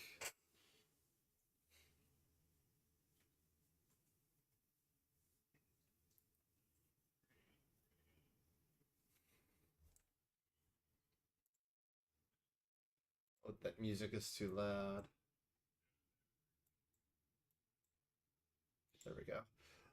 So you walk forward and smack the door, and it's not budging.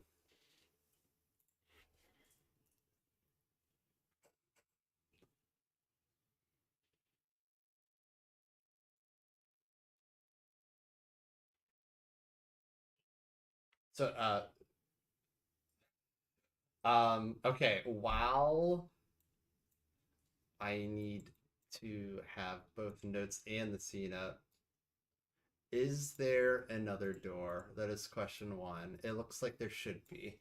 So you sweep around and find another door on the right side of the building. Mm-hmm. Back right.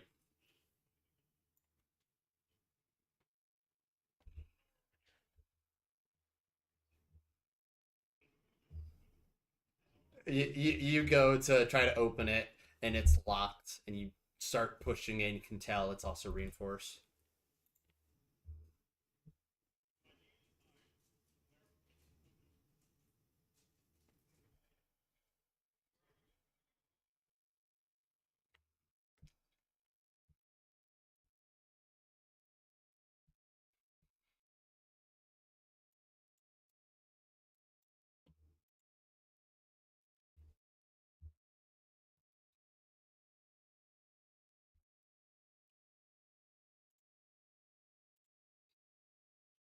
Okay, athletics check.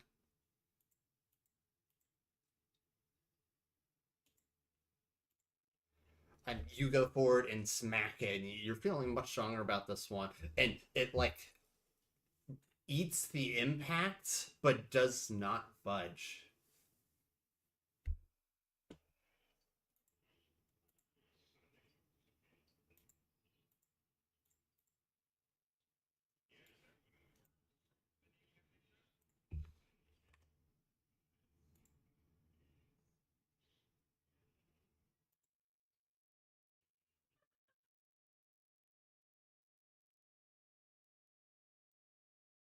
Yeah.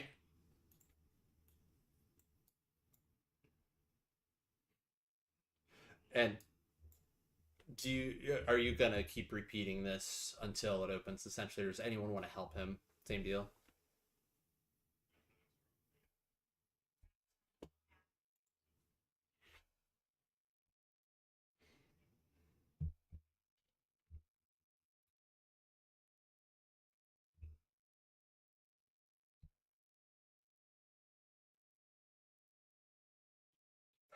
Thought that was gonna be a one for a moment.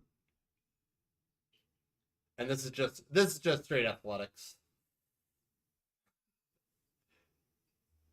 Okay, okay, then that one doesn't count. We're gonna roll the right thing.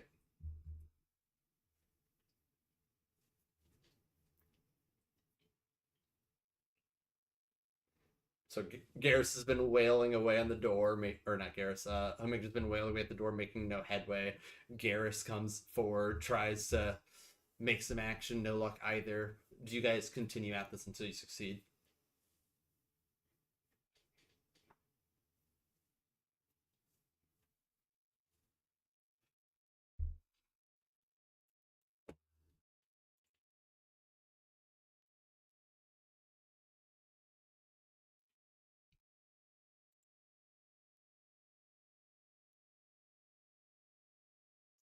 You've already thrown it, right?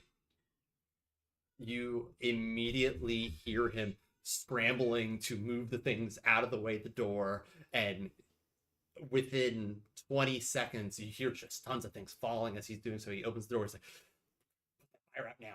Quickly. We're all doomed.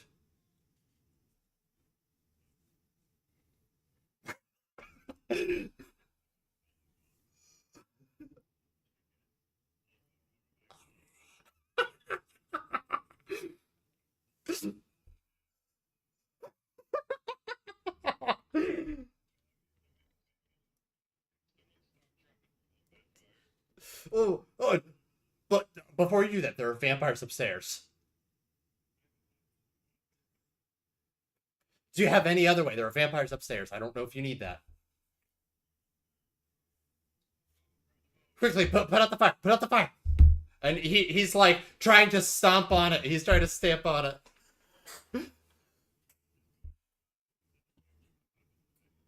Okay, okay.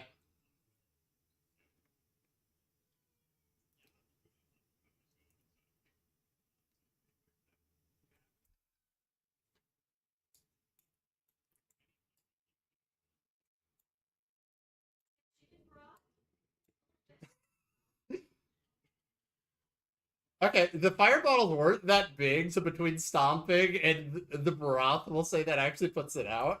But Garrus is already inside, so Garrus, what are you doing? You see two doors in front of you. Oh, which door do you open first?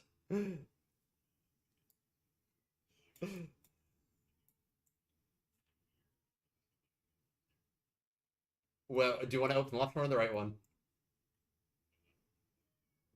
You found the stairs.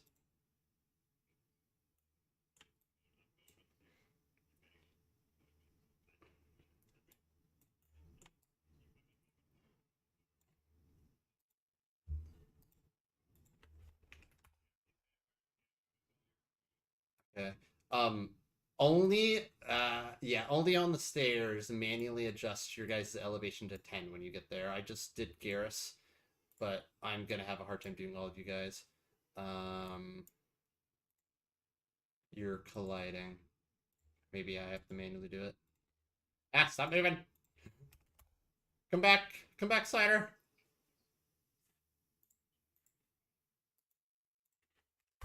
10.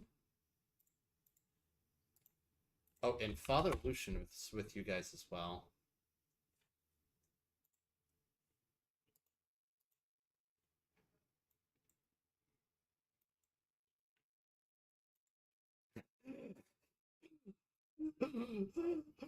he, he was praying. He was praying. I don't know these guys. I don't know these guys. I don't know these guys. Where? Okay, I found him. Did that work? Okay, who is not up here? Pat. Okay, you guys are like all on top of each other now, but we're at least all on the same floor now. Okay. Um. So, are you, Garrus? You're leading this, and you're probably 5-10 feet in front of everyone, or maybe 20 feet. How are you proceeding out there at the top of the stairs? There's two doors, one going left, one going right.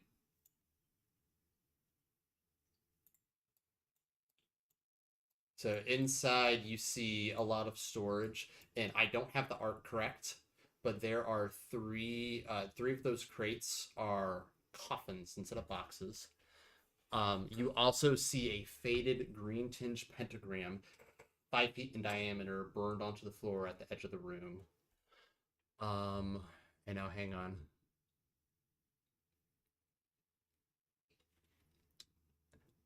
And as you start running in, their coffins open up. So let's see. I'm going to put you guys at a better position. So I think Kaminja was falling pretty close. Pep was very last.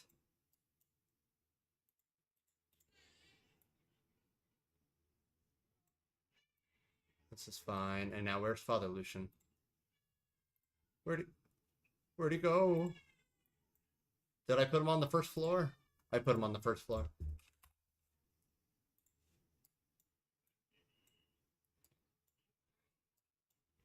I can help with vampires, he says as he's following you guys.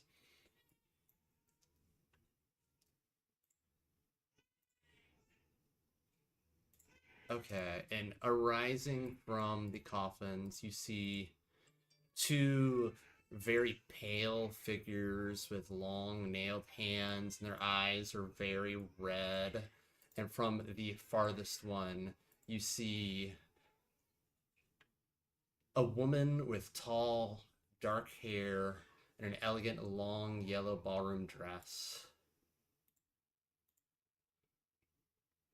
She wears a piece of a demon's skull to cover her face that just barely exposes her mouth and has a wide, mischievous smile and licks her lips.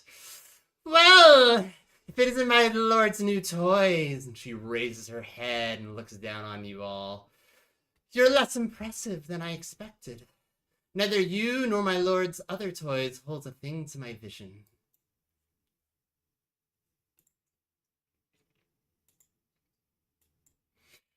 You can't stop me. Once I make the pews of your church run red with blood, my beloved will recognize the real gem of his realm. Me! You're lucky we're in a coffin shop. After all, they'll need somewhere to put your parts when I'm through with you. She snaps her fingers, and the two vampires start lunging forward. What's that? That's fine. Yep. So this is all. There will be no surprise here. This will all be. Everyone knows there's tenseness. So this will just now be we're in combat and rolling initiative.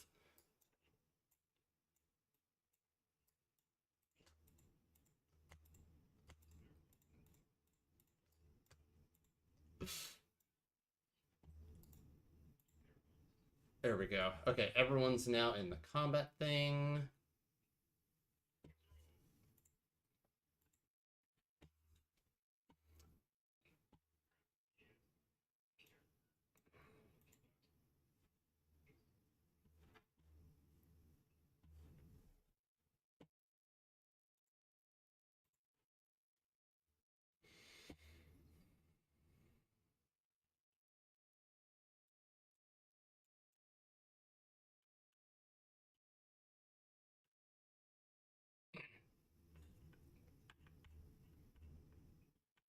Where am I? Okay.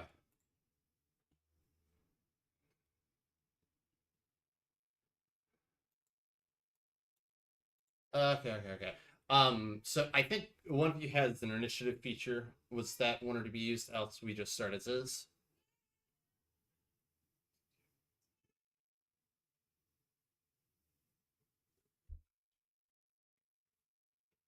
Did you hit the roll initiative button and just didn't add it?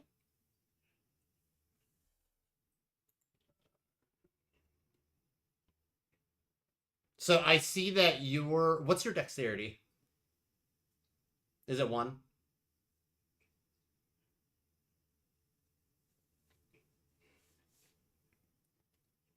So it looks like it already added it. If we look in chat, you rolled 1d20 plus 1 plus 3.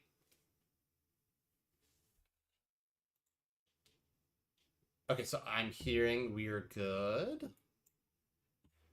Cool. So the one in the ballroom dress gets to go first. And I need to look at her stuff.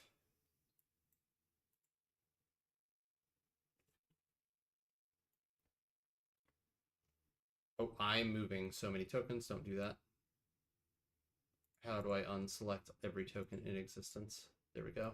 Okay, she's going to move to the side a little bit and lob an alchemist firebomb towards you all. What is the range on this? Has a 10-foot radius.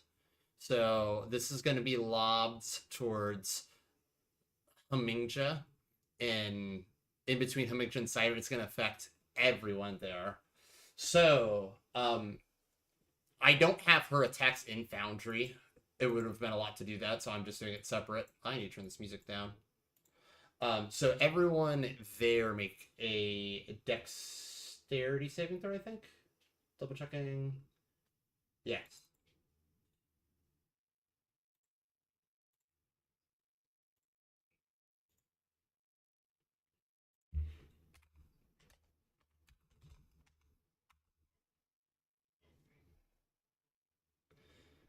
Okay.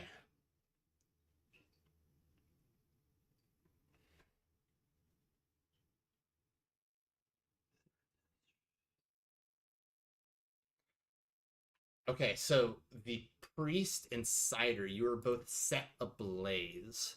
So we're going to set burning. There's a thing. And you take 2d6 damage, which was the roll that I did, which should already be here. I 2dd? That's not right. That's not right. There we go. So 11. Why is it showing as you? Probably because I have your token selector or something. Yeah, that's it. Okay, that's interesting. So 11 fire damage to Cider and the priest.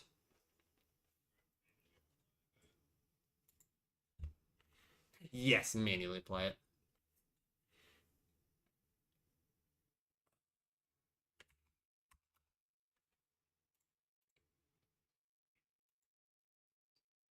Okay. Sorry, her attack's going to take a bit since they're not in there. And additionally, she's going to throw one hail of daggers towards Garrus, who's starting to aim at her as she's talking.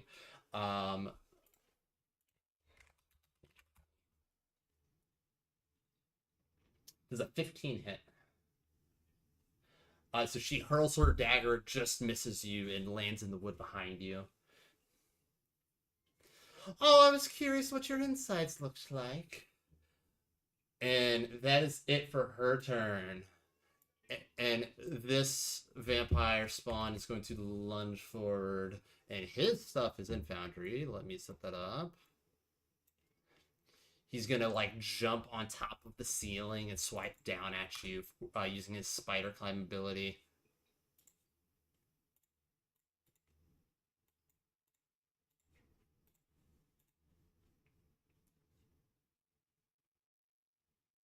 Looks like a 16 misses.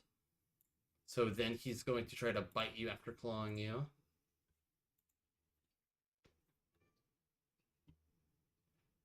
And both miss. I believe that is it for the vampire. Pep, it's your go.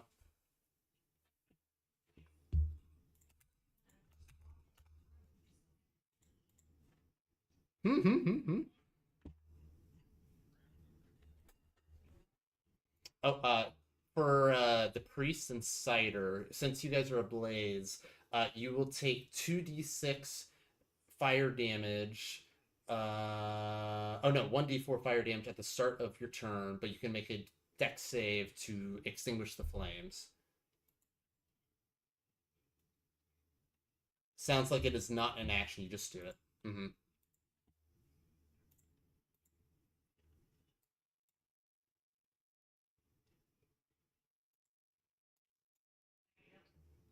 Yeah, you're gonna go. Sorry.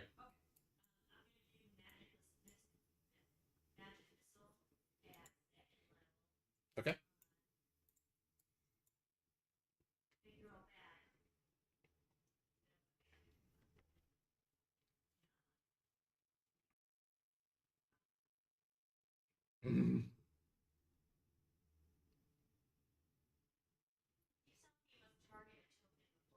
So hover your mouse over the token and hit T, and it should have some like arrows appear around it. That's the targeting, and then do your thing.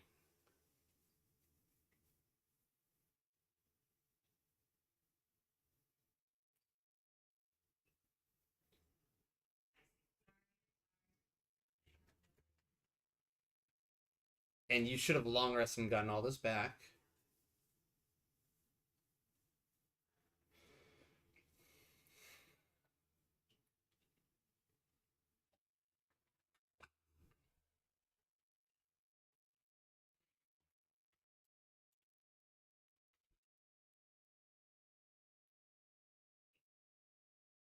And roll. They should be 5 feet each. 19.42. That's great. Oh, it's probably because like you're not in the center of it because of something I did. So after you move once, I'll probably correct it. Okay. D4. Okay, so 4, and this was at second level, so it's 4 times 4. And are they all on the back vampire? Yellow dress. Okay. I have to do manual math and I hate it.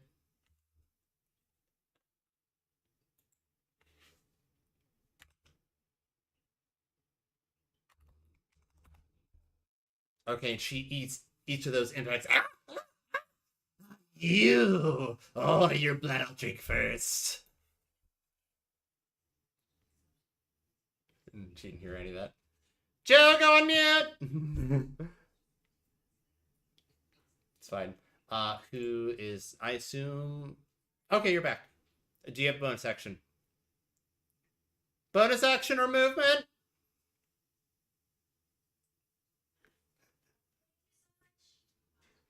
Babysitter's leaving. Do you have a bonus action or movement?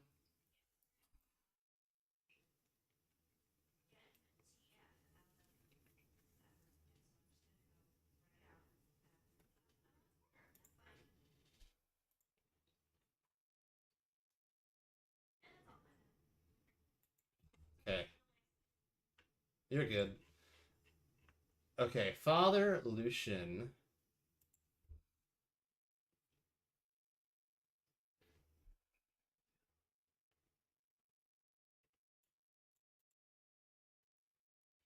Friends! Make them come to this choke point so we can set them ablaze. And he's going to cast the spell Spirit Guardians. I did not familiar myself with it.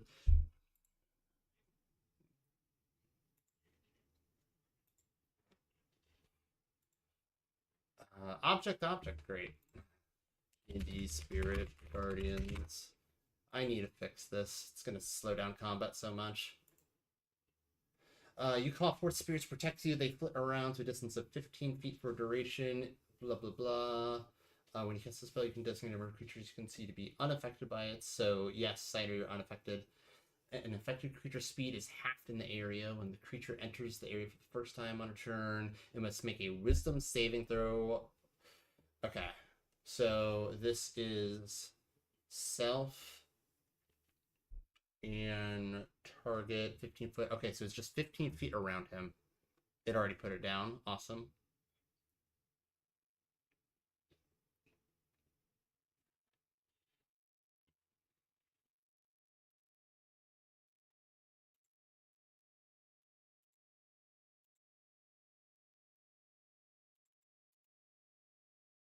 Update combatant. You were 11. Okay.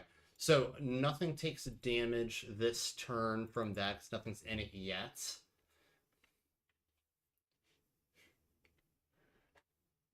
They will take lots of damage if they come closer.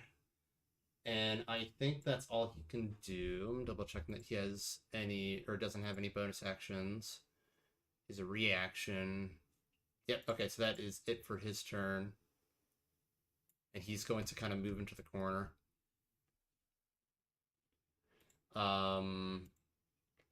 Next vampire spawn's going to launch forward towards Garrus and use his claws. Ooh, I have a bunch of people selected.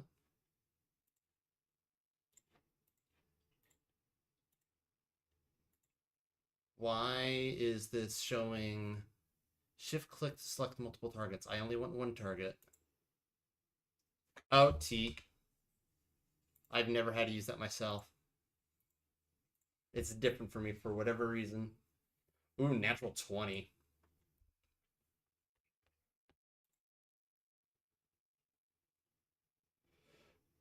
Okay.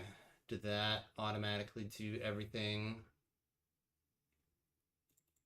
I don't know if it did. Claws is... Yes, it did. Okay. And so he slashes into your chest and deals a gaping wound for 13 damage, and then he's going to try to bite at that same spot.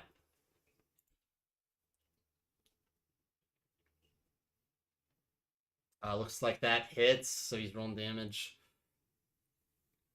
And he just tries to chomp a section or more of that blood out and just starts sucking on it. That is it for that. Escanor?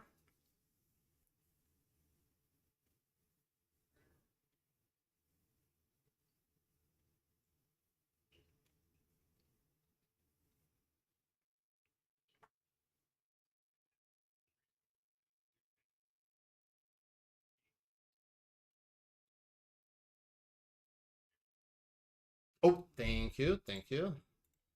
It's a deck save. I will forget that. So he takes 1d4.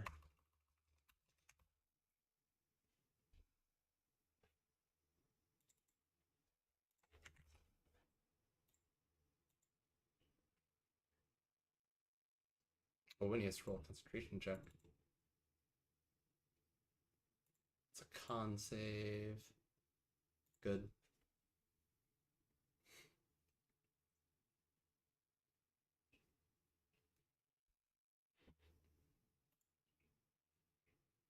Escanor?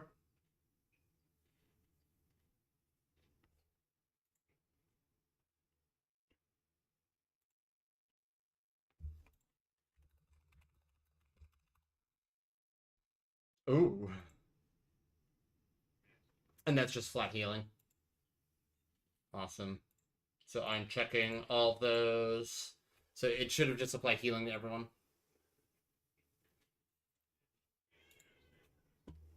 Any bonus action?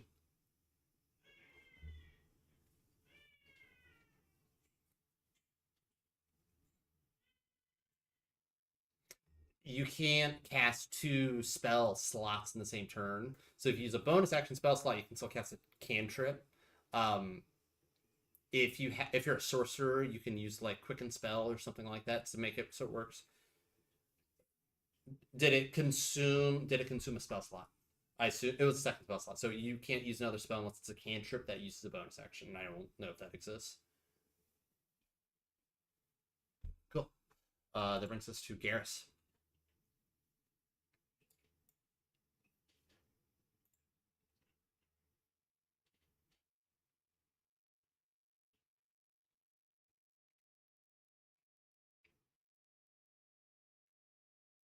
Cool.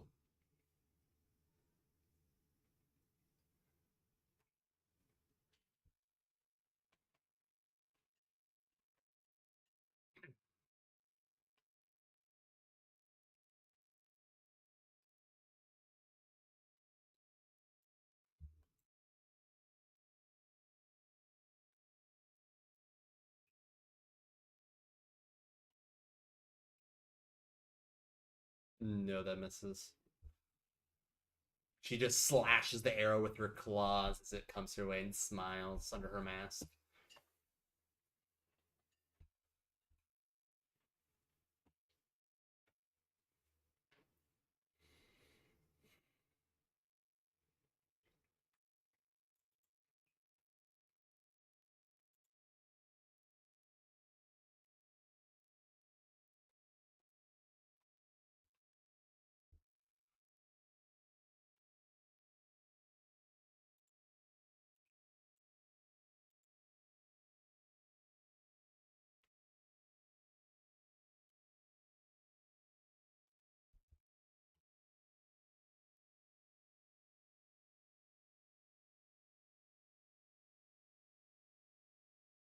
That misses, yes. And that one goes off to the side, hits the wall.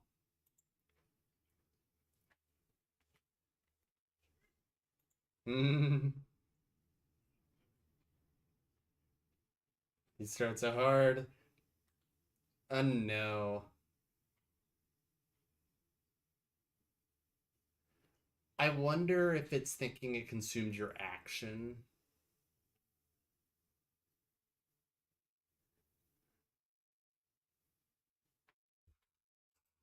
I'll look into that. Oh. On my turn, just spam magic missile. Spam magic missile, got it. So whatever biggest. Yes, 20 hits. Roll damage. You managed to pierce her arm after she slashed the other air out of the air.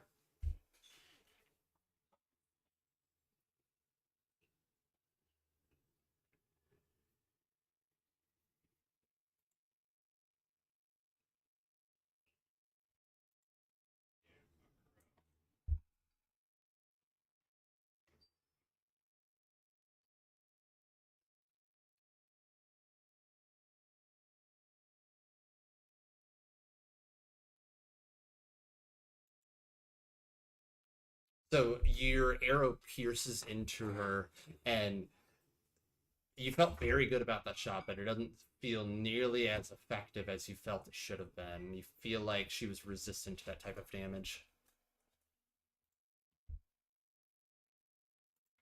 Cider.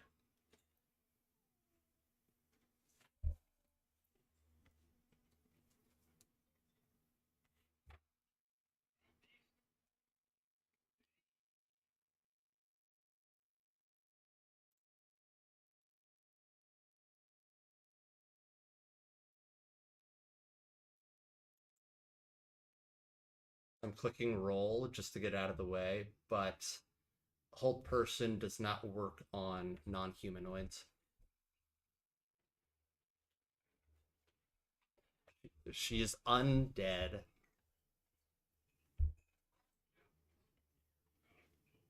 Your character would have known that. I'll give you credit there. Your character would have known that. Just refund the resource. No, so you take 1d4 fire damage. And I can apply that. So, just make sure you refund your resource and,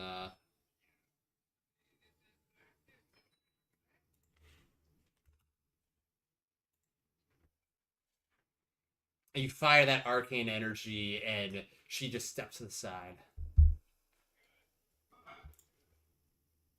Any bonus action? Okay, Hamingja.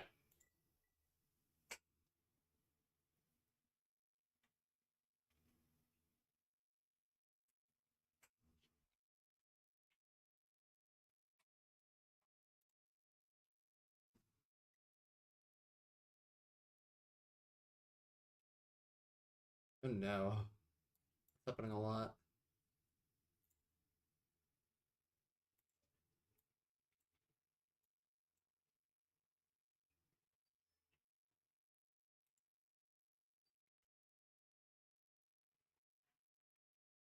Uh, 15 hits, roll damage.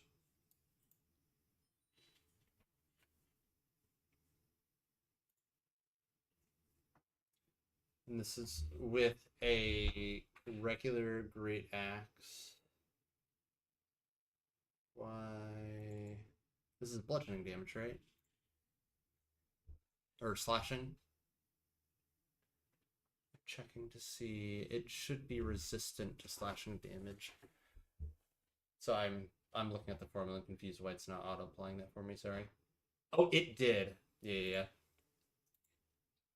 So you feel that as you slash into it that it's resistant to your attack. It still takes a hit though.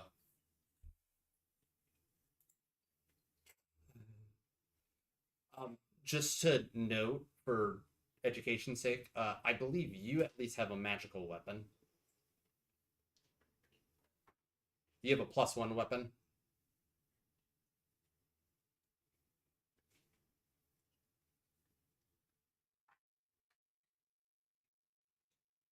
Okay, so you don't have a +1 weapon anymore? Okay, never mind then.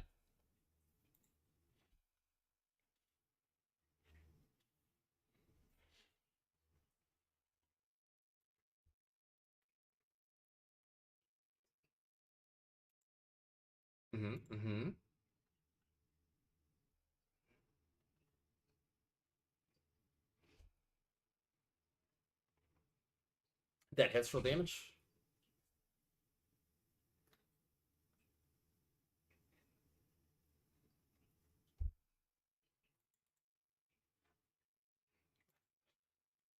And so you slash into its arm, and you can immediately see it starting to regenerate a little, and it's not doing much, but it's doing something. All right, it is Lady in the Dress in the back's turn. She is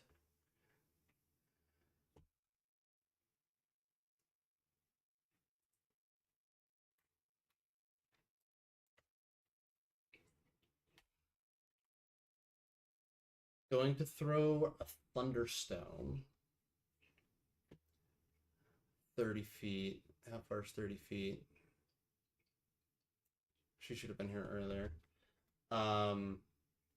And so she throws it right towards Garrus, and it explodes with a blast of concussive energy, and each creature within 10 feet needs to make a Constitution saving throw.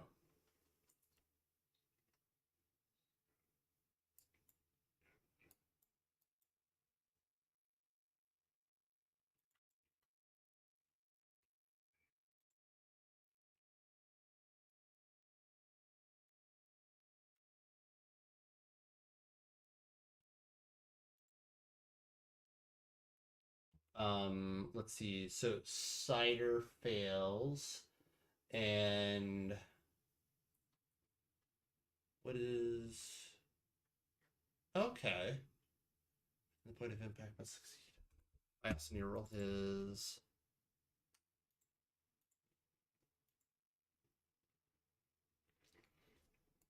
Okay, so Cider, you're the only one that is knocked prone, and you're pushed 15 feet away, which is going to push you up against the wall, and that blast just knocks you up against it.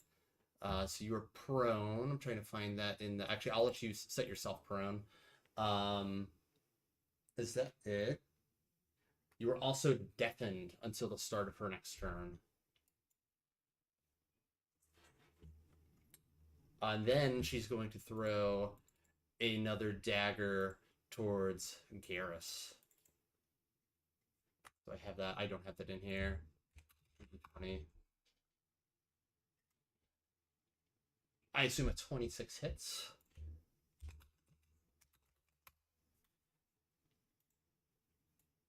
She's going to move a little closer to actually be within range of you.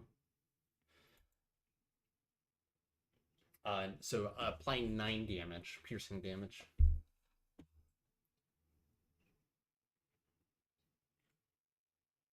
And as she's approached, she started just kind of climbing up the wall as she throws that dagger, and so she's now 5 feet off the ground on that right wall.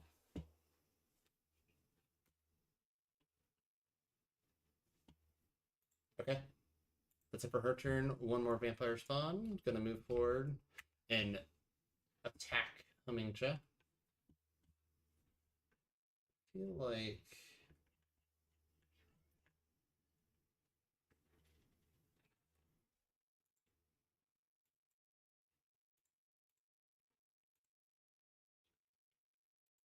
he's gonna slash you with your claws for a 20, which I assume hits. Why is it not giving me a damage prompt?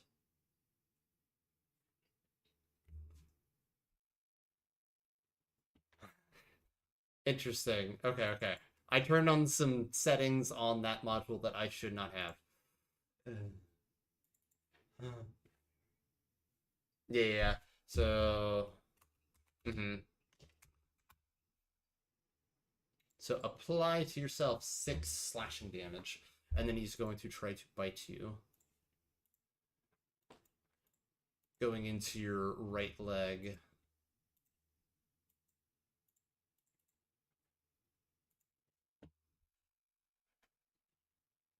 That also hits. Looks like it's making me roll. Oh, now I get to roll damage. Great. Ah, okay, so that's actually a good thing. Awesome. Okay, tearing a gaping wound into your left leg. Mouth sized. Pep is putting the baby back down because she woke up after the babysitter left. It moved with him, and the thing doesn't match. He's going to react to how you guys have now moved and changed what he was doing. So she's going to cast Magic Missile, probably at 2nd level. To that, I actually don't know how to select the level.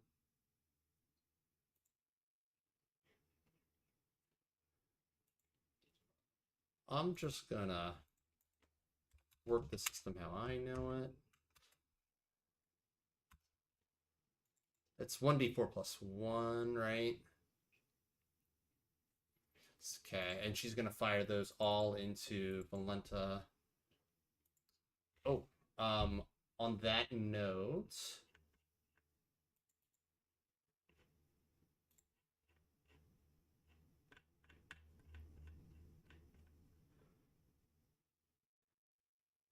you notice that as she began to unload her attacks again, that her wounds were starting to heal a little bit, and she regained 10 health points. So that was on her turn. However, is going to take 16 damage from Pep. So, okay. And Pep's then gonna go hide again. Father Lucian, I guess I can move forward some. Why can't he see? Now he can see. Oh, this terrain is so difficult. How far? 1, 2, 3. Yep, it should hit all of them now. Okay, so I believe it's just one time, right? An affected creature's speed is halved. Wisdom saving throw on failed save, they take 3. Yeah, okay.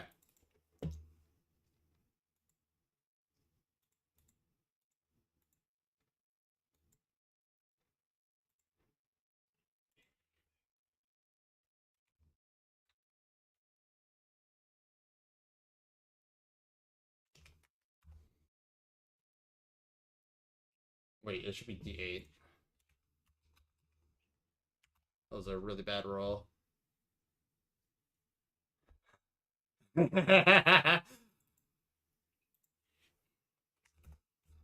So the left vampire just starts burning from this divine energy from the spirit guardians. I cannot do this very fast. It would have been so much easier if they were all within range. That one saves. And she fails. Um,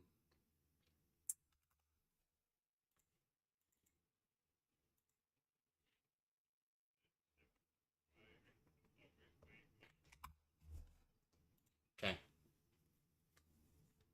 And that was just Father Lucian's movement on his 2nd turn. Yeah, thank you.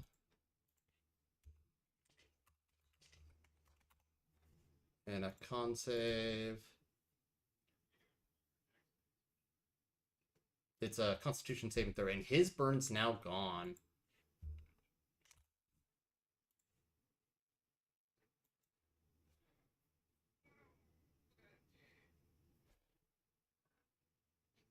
That should have been +1. Okay.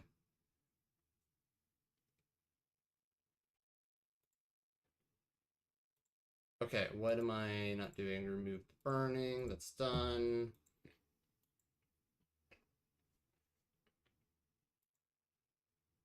His Divine Eminence, or not Divine Eminence, Spirit Guardians drops there as well.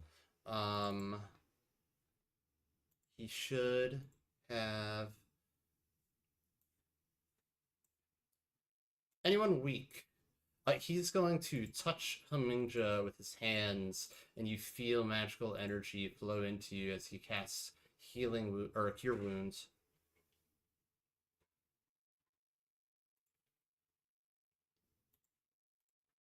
Okay.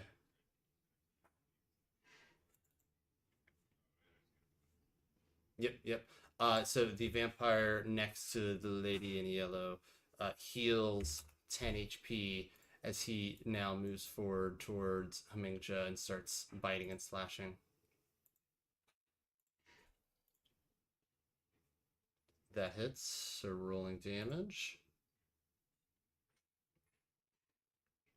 So he slashes into your left leg before then bending down to bite into the same spot as well. And he does so successfully, ripping out some flesh and dealing a decent amount of damage as he tears skin. See if anything else. That is it. Escanor.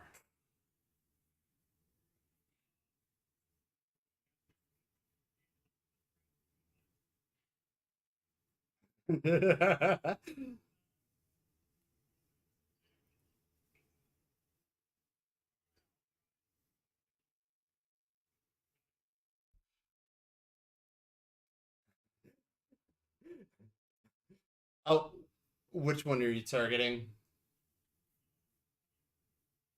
Okay, cool.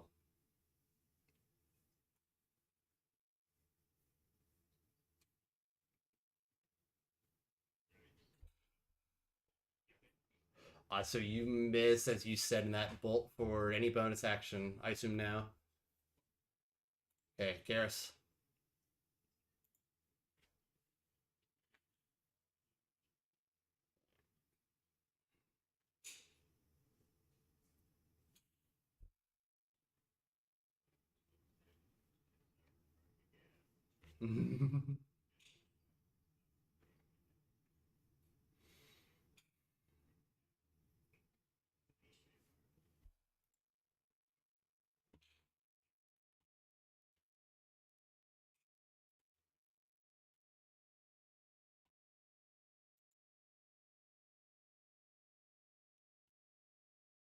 That misses, yes. So she slashes that arrow as it approaches too.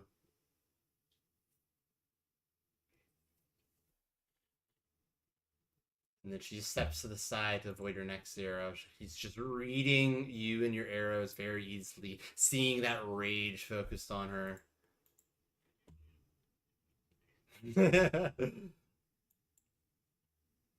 Cider.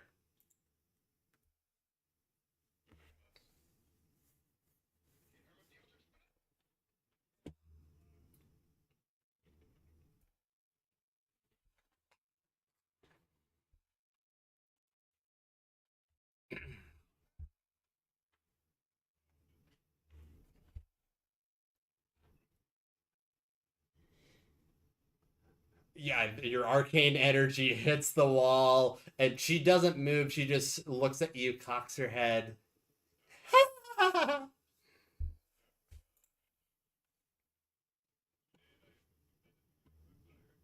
No, it doesn't. So 1d4. Take 4 damage. All right. I assume that's a Presider, so Hemingja.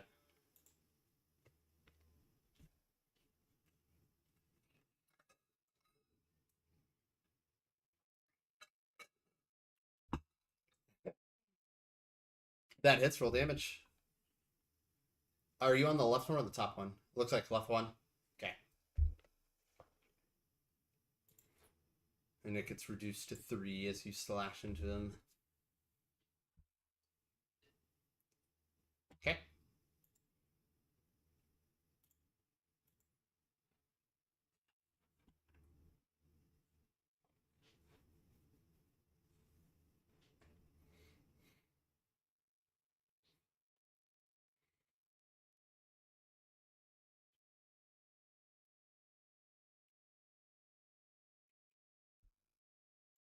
I assume you're done.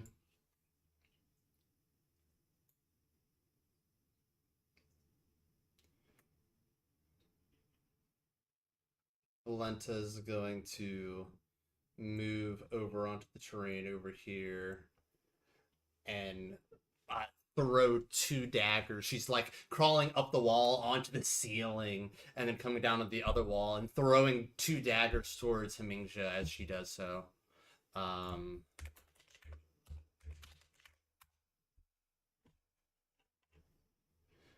It looks like both miss. She kind of just scoffs unhappily. That is it for her turn this time.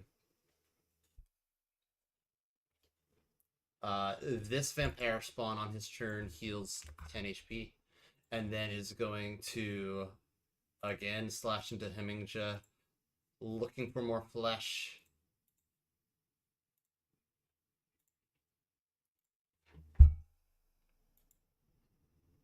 Thank you. They should not. What radiant damage spells have been used? Guiding Bolt, Spirit Guardian. Oh, okay. That's actually very important. Then he didn't feel. It should not have healed then. And I think the other one shouldn't have either. Or was in turn order? Yeah. Spirit Guardians dropped there. He dropped concentration. Does it not? It does require that. Yeah. So it's not up at the moment. Okay. Brain.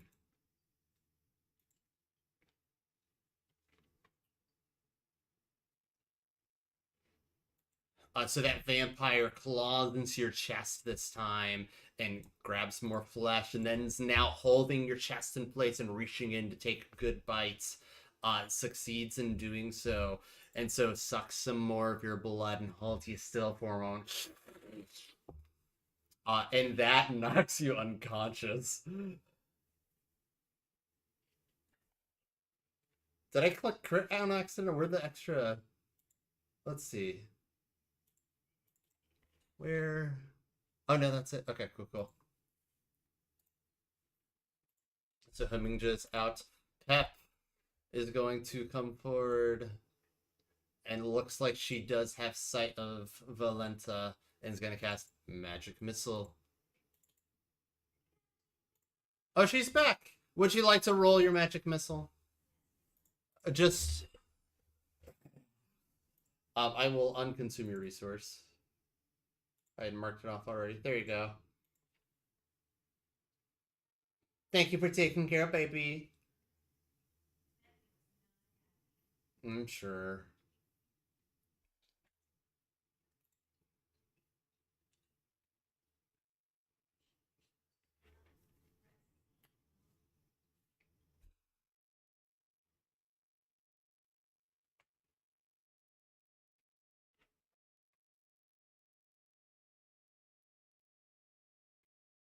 This combat is probably not going to end soon. Do we want to call it hard cut off at 8:30, or we want to kind of play it by ear and see if it's okay? 8:30. Sounds good. Sounds good. We'll try to do it like top of a round. Okay. That sounds good.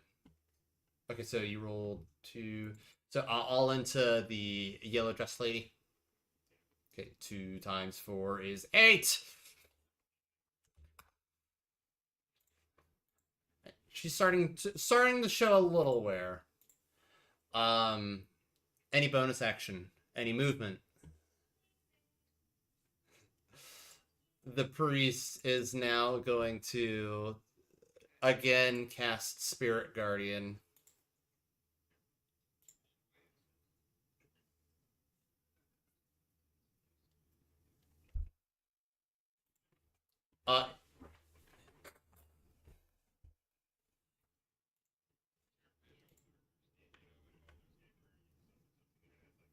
Oh, that's not right.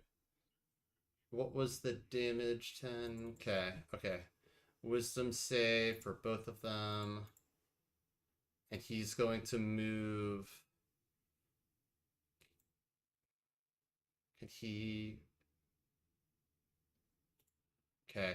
They both fail and take 10 radiant damage each. And radiant damage, as you guys said, makes so that they can't heal.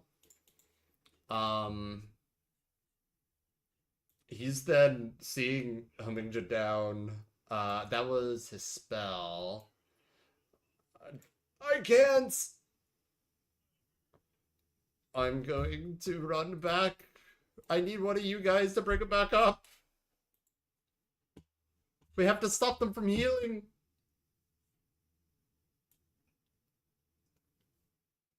Three, four, five. Okay.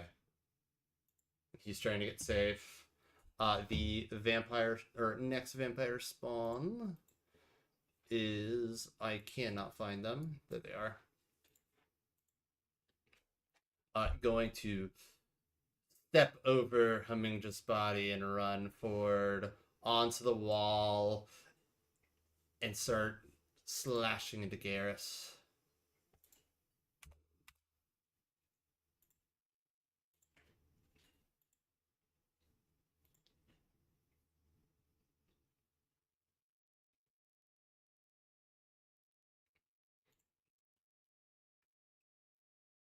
With his claws, he rips some flesh out and then holds it in place for a moment as he tries to bite some more off.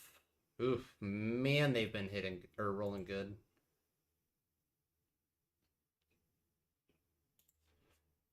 Garrett's looking real hurt. All right. That was it for his turn. He did not get to heal. It is Escanor's go. Mm-hmm.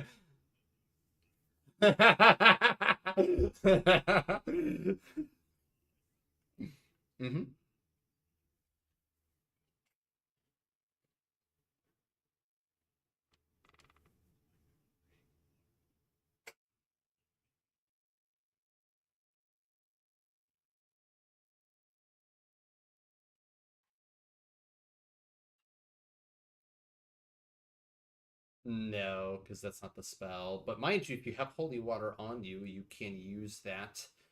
That would probably be an action to throw it, though.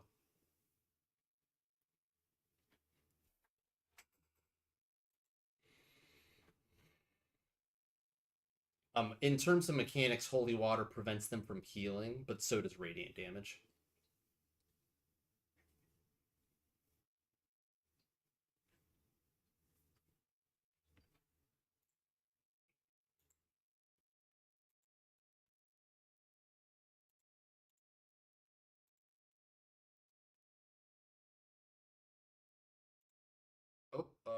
Oh, it looks like Valenta was targeted, so I just healed her 10, undoing that. Okay, so that's... Okay, I see Hummingja, Cider, Garrus, who else? Okay, cool. Father might have 1 hit point. Or not 1 hit point, like minus... He had -3, so I assume him as well. Yep, that's fine. Okay, any movement or bonus action?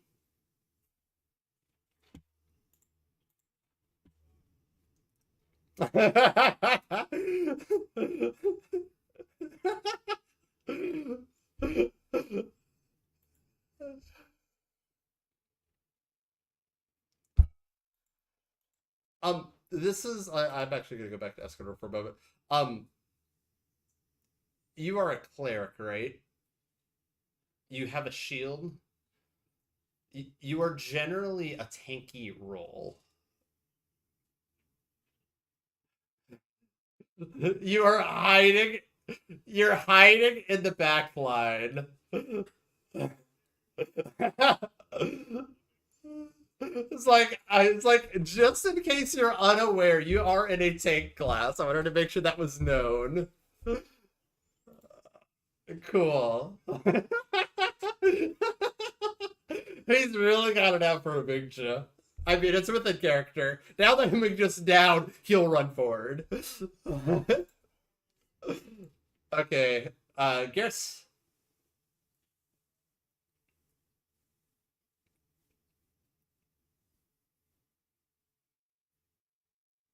Okay.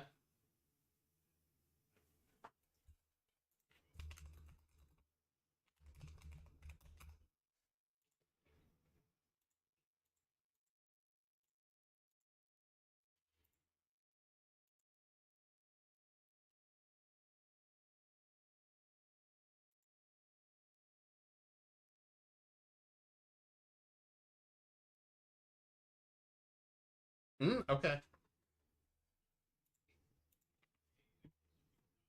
And she does not heal. Ah!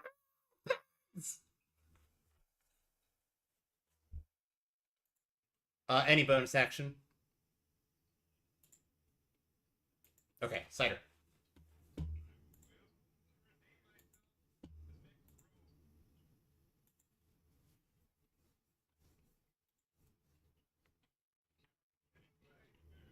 Oh no. Hummingja. On that note, you guys are very close to level 5. I likely you'll finishing this, I think will get you level 5. I'll double check.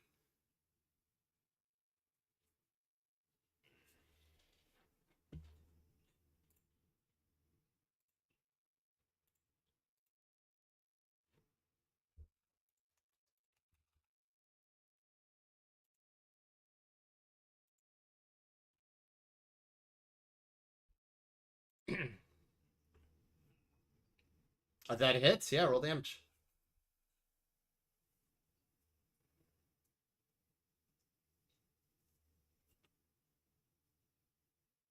Okay, cool. You might just have to type it manually, in which case I can apply it. It'll be slashing damage, I assume, so I'll have to remember to reduce it to. Alright. So 12 reduced to 6. Okay, that puts us back at top of the round, and we said we would end it there. It's perfectly 8:30. So we will return here the next time we get together. On that note, I just double checked, and you guys from finishing this quest will get enough experience to be level 5. So think about what you want to do there. If like there's anything that I need to add in the Foundry, so it's on your character sheets, let me know, and I can do that ahead of time. And that'll be after you guys complete this quest. So it'll be mid-session.